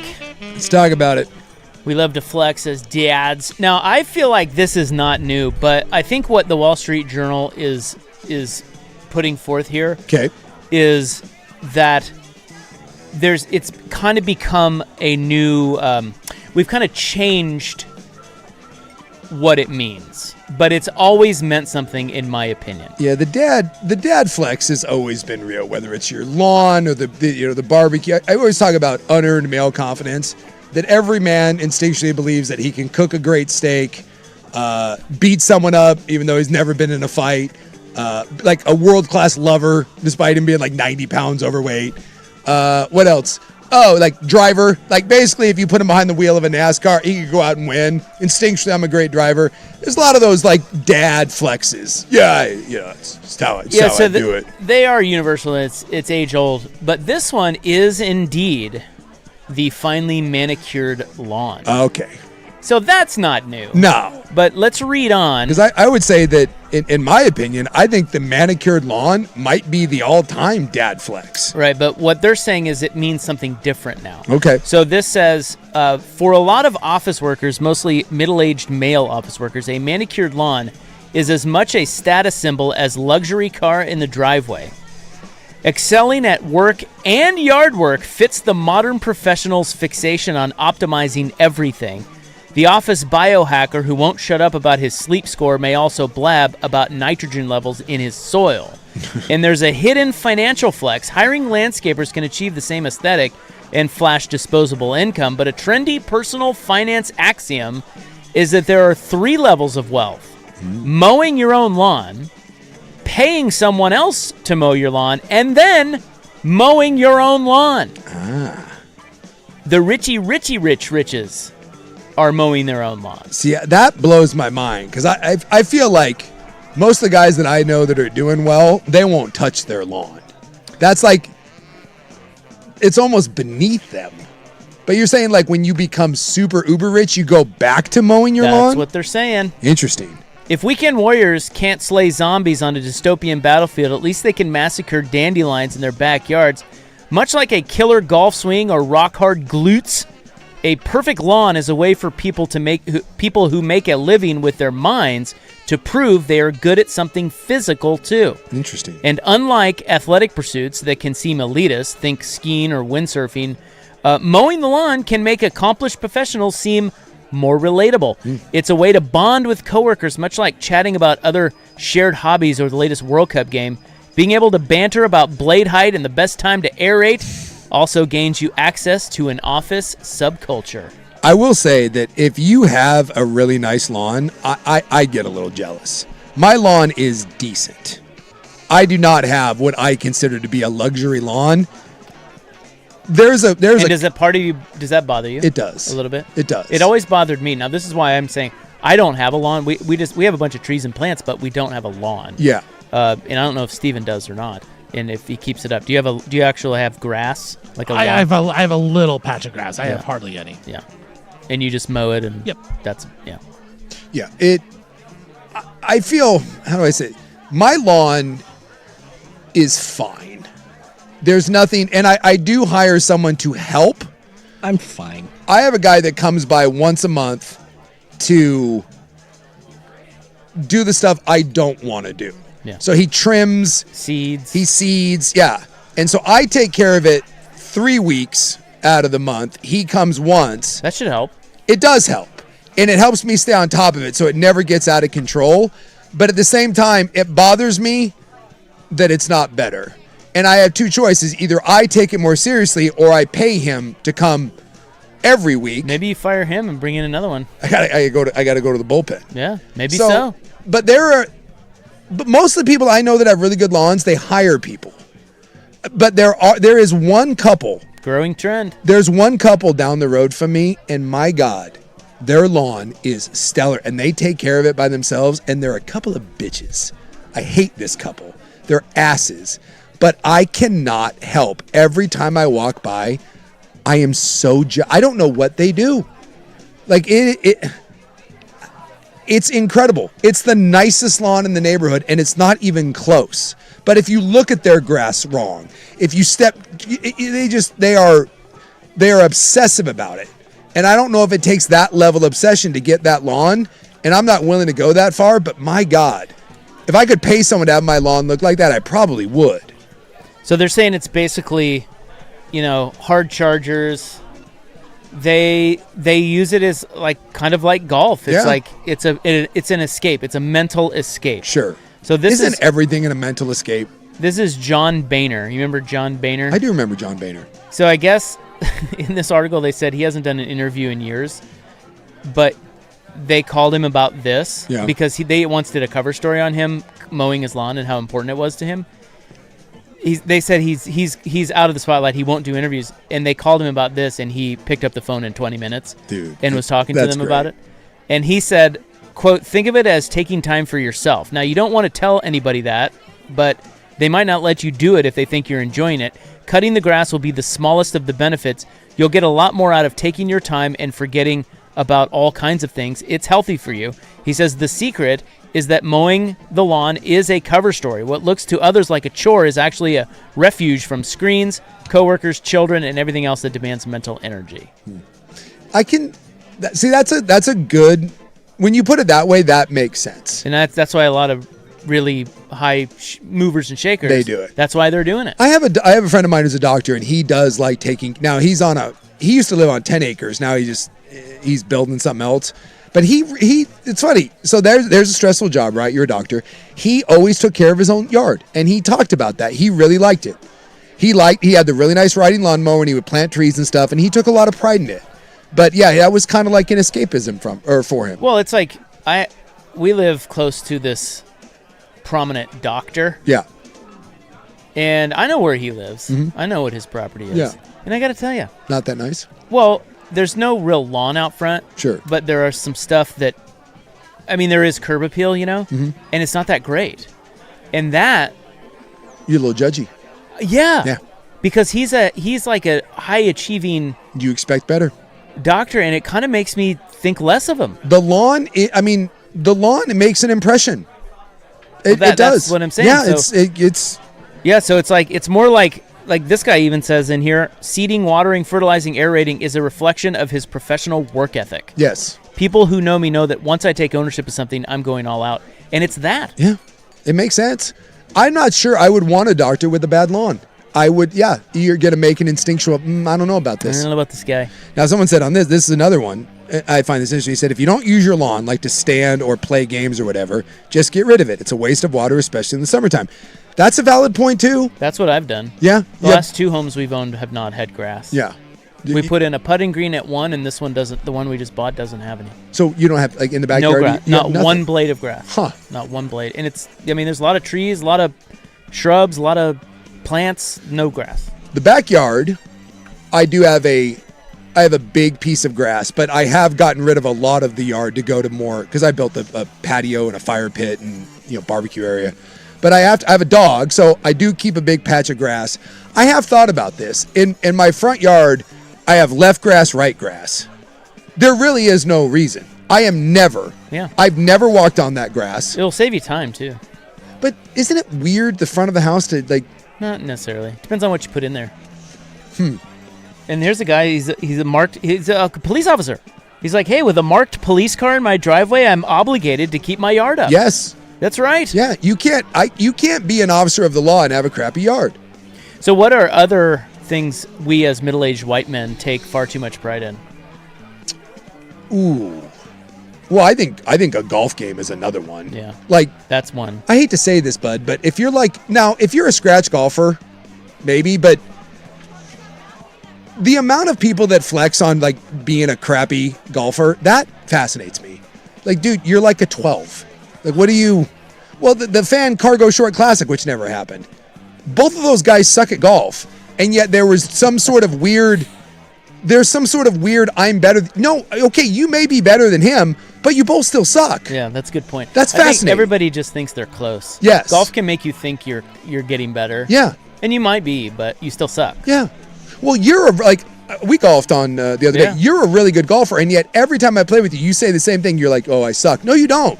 You're really good. Well, no, I don't say I suck. I just think I hit a lot of sucky shots. Well, yesterday. You're good. You are a good golfer. But the amount of people that are not and still take pride in that, that's a weird white guy flex. Well, I think the main one, besides lawn has probably always been up there. I think lawn is number one. Cars and trucks are 100%. And the other one is the garage. Yes. I mean, the man. Yes. Listen, if you got a messy garage and it's not kept up and organized and you got all your tools in the what are you doing? What are we even doing here? There's the other one too. If you walk into a guy's garage that has a tool set up, there's a bench, they're hanging on like the cork board, that's a big D move. We all know it. Even if you're not a tool guy, you will immediately have better respect for that guy. I would say the orderly, put together mechanical garage, that may be a bigger flex than the lawn. It's a big one. That's a huge. And believe me, as men, we're all paying attention. Yes. We're looking. Yes. We're looking at what you got in there. When I'm riding around different neighborhoods or I'm walking the dog, you better believe that when the garage is open, I slow down because I got to take a look. I got to take a look at what you got going on. And Garage Guy is impressive.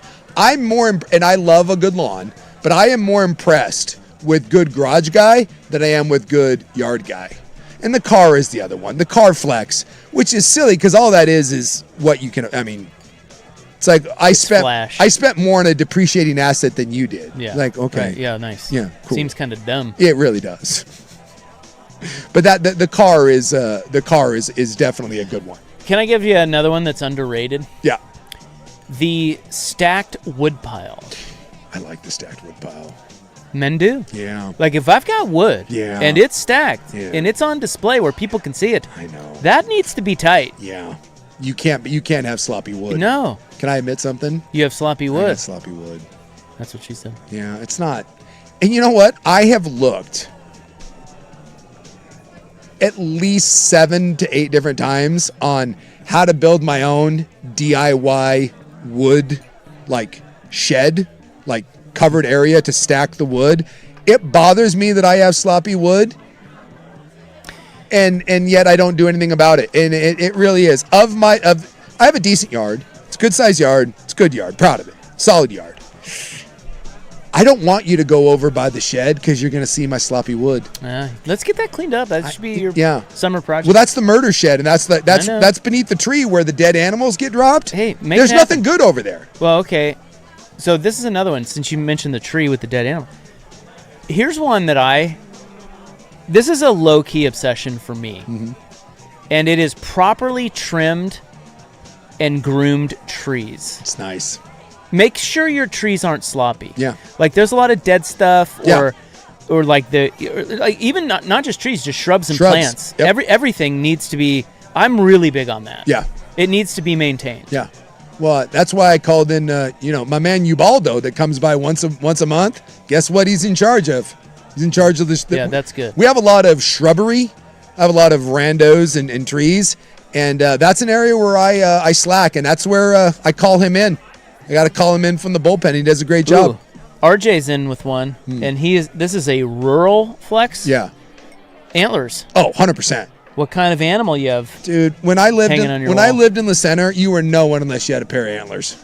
And yes, if you brought weak deer antlers and someone else was bringing a sweet set of elk, you were getting judged. Other one too, if we're going rural, again, I don't see it in Vancouver, at least where I live, but Le Center, massive flex, guns.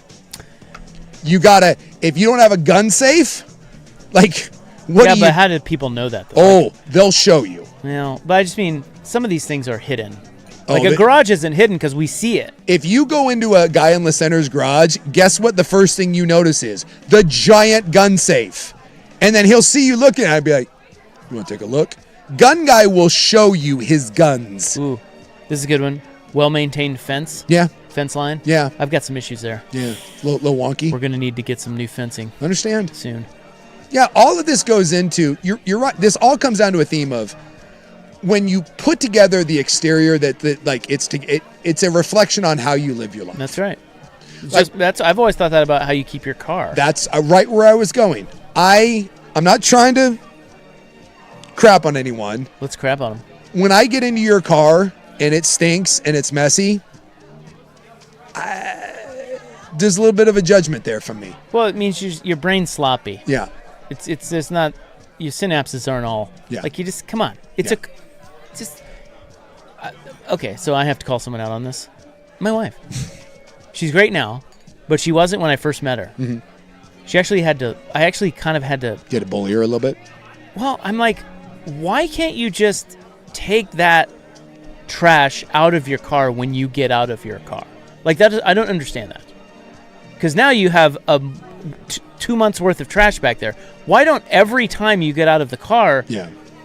So we'll clean it once. Yeah. And then from moving forward, just keep if doing you it. have like a McDonald's bag or whatever, Yeah. just take it out and throw it away when you get out of the car. Yeah. You're taking your keys out. You're taking your keys with you. You should take your trash with you.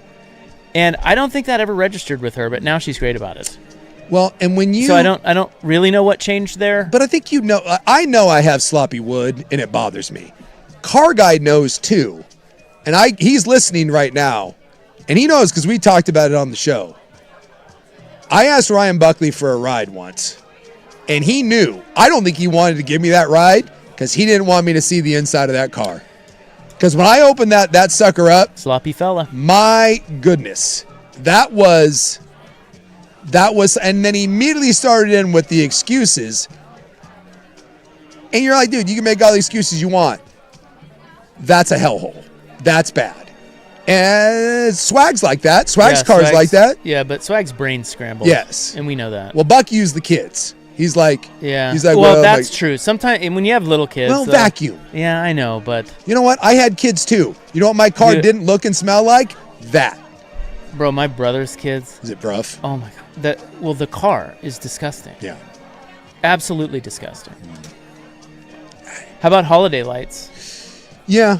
That's a big one. At the same time, I feel like if you go over the top, I like when you have some crisp lights, but when you're over the top guy, feel like you're trying a little too much. Feel like you got small penis energy and you're trying to overcompensate. Sloppy wood energy. God. And you're going to, you know what? I'm not kidding. You're going to get, now because of this segment, by the way, a bunch of people are like, damn it, guys, you're making me insecure. About what? All the sloppy wood? Well, you guys all have sloppy wood? I feel like I'm going to address. I need to do something about it. Yeah, you do. And now I'm thinking about it. I'm going to go home tonight and I'm going to be sitting outside having a cocktail in my nice yard on my nice patio, and all I'm going to be thinking about is the freaking sloppy wood. It's not all put together. It's not. It's like putting on a suit and not doing your hair, although you don't have to worry about that. No, I don't.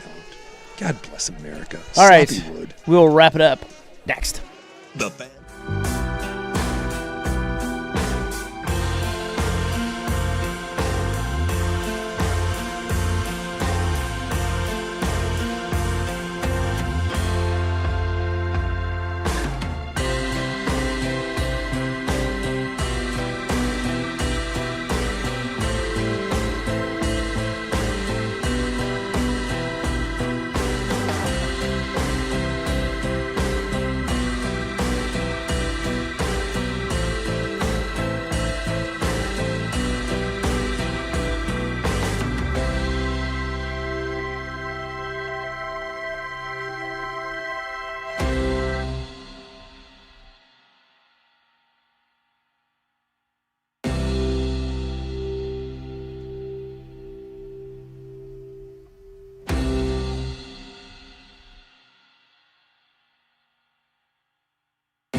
Yes, we do. So tonight, I'm going home, and you haven't listened in earlier. The old man, 51 today. Yeah, so tonight's my birthday, and the kids are over at the house, and I'm going to go home, and I'm going to have them ceremoniously increase the font on my phone. And I will show it to you tomorrow. It happens. It's going to happen tonight. Yeah. And I'm kind of excited about it, because on one hand, I'm sad, but on the other, I'm like, oh, now it'll be easier to read. I will say that you handle stuff like this pretty well. You don't let a lot get to you. Even though, deep down, it bugs you a little bit, you'll be excited that you can see. That's the key. Yeah, that's all I care about. That's the old Ricky Vaughn. Seeing's the most important thing. It ain't that important. As long as you don't have to go to the giant font. The giant font is... That gets a good laugh out of everybody. When we were at the Lit concert, me and Stevie Fire over there, the guy behind us, I could not believe the size of that font. He also had like the USA flag shirt. I feel like a lot of flags. Dude, the size of that font was, I mean, and I'm not exaggerating, is by far the largest font I've ever seen. It blew me away. He had a big font. What is the largest font? Like whatever that guy had. Well, how many words are even on the screen? I would say 4 to 5 letters that fit across. Oh, it was that big. Yes. You sure you didn't just magnify? No. Like if he put Sucanic down, it would not have fit the entire word. Zero chance. It would have said Skook. Yes. You get an SCU, maybe a K, and then it's kicking down. Right. It was incredible. Like, because he was behind us and probably 4 seats down, right? And we could read every word that he was typing, and then every single one. And then he was searching for boats, and you could tell clearly he was looking to buy a boat. Yes, it wasn't like, hey, what are you looking at? Nope. That goes hand in hand with not being able to see, right? He's older, can afford a boat. Yep. Good. Glad, I hope he drives. Yeah. Hope he drives that boat. My God. Yeah. Up until that point, but that was the biggest font I've ever seen. Yeah. Up until that point, my dear friend Liquor Rick, who just sent me a photo, he's currently mowing and edging his yard right now as we have this conversation. And by the way, Liquor Rick, the edge work, fantastic. Up until this point, Liquor Rick had the largest font I had ever seen, and we love every time we're around to talk about it. This guy at the Lit concert blew Liquor Rick out of the water. It was a whole different ballgame. He may have had someone program that phone specifically. I don't know if that font is even available to most people. It was incredible. So maybe you're not that far. I don't think you need that. Someone said I increased my font on the iPad. Life changing. Man, I'm looking forward to this. It's gonna be great. I'm gonna be up all night just reading my phone with no glasses on. Isn't it weird when you get excited about, like, when something happens and you shouldn't be excited about it, but you are? You're like, oh man, this is great. Well, tomorrow you're gonna get your readers, so don't worry about it. I already have readers. Well, I have plenty of glasses, but you're giving me my breakaways. Yeah, I'm gonna get you the breakaways. Hey, you give me the breakaways. Yeah. With the little metal chain. Yep. You give me those. I'm using those on the show, man. It's coming. I'll just leave them here in the studio. Yeah. That'd be helpful because I got to carry these things around. Just make sure no one steals. These are my glasses. Make sure no one steals your readers. Well, no one else around here needs a reader. I'm the old guy. Maybe Swigard. Although he wears glasses. Yeah, Swigard's a glass guy. Yeah, no one else is. I don't think we have another 50. It's you and Swag, I think, are the only 50 club. I'm sneaking up right behind you, but I don't think anyone else is there. Although no one at the station is really that young anymore. I think Sprague's 40, Dusty's 40. I don't think Dirt is. I think Dirt's late 30s. Vaughn, what are you, 38? I'm 39er. Okay. Just turned. So, I missed your birthday. February, yeah. Oh. Happy birthday. Thanks. It was Coach Vaughn's birthday yesterday. Coach. Happy birthday, Coach Vaughn. Right next She to and I you. almost share a birthday. It's amazing. That's cute. So we don't have a lot of the youngs. I mean, we have like lowercase now that is come in, but yeah, we're kind of a station of olds. Ortner left, and as an old, I like that. So it gives me a job. Do you think that we're in the upper 10% of sports stations by age? I don't know. I think sports radio just in general tends to be an older. See, I think so too. I think a lot of stations have like 60-year-old Francesa's on there. Because most young people just go to YouTube and turn on YouTube Live and just start talking. Yeah. I think they know what they're talking about. Oh, believe me. Anytime we're down there and you have to tell someone what you do, they're instantly. So you got a podcast? We on YouTube? I'm like, I don't know. It's on radio. You find it wherever you Big deal. It is a big deal. Is Peterson out playing DeBonsa here tonight? I just turned it on. Oh, yeah. Well, Washington's kicking the crap out of him. Yeah, it sort of looks like... Not that matters. It sort of looks like DeBonsa's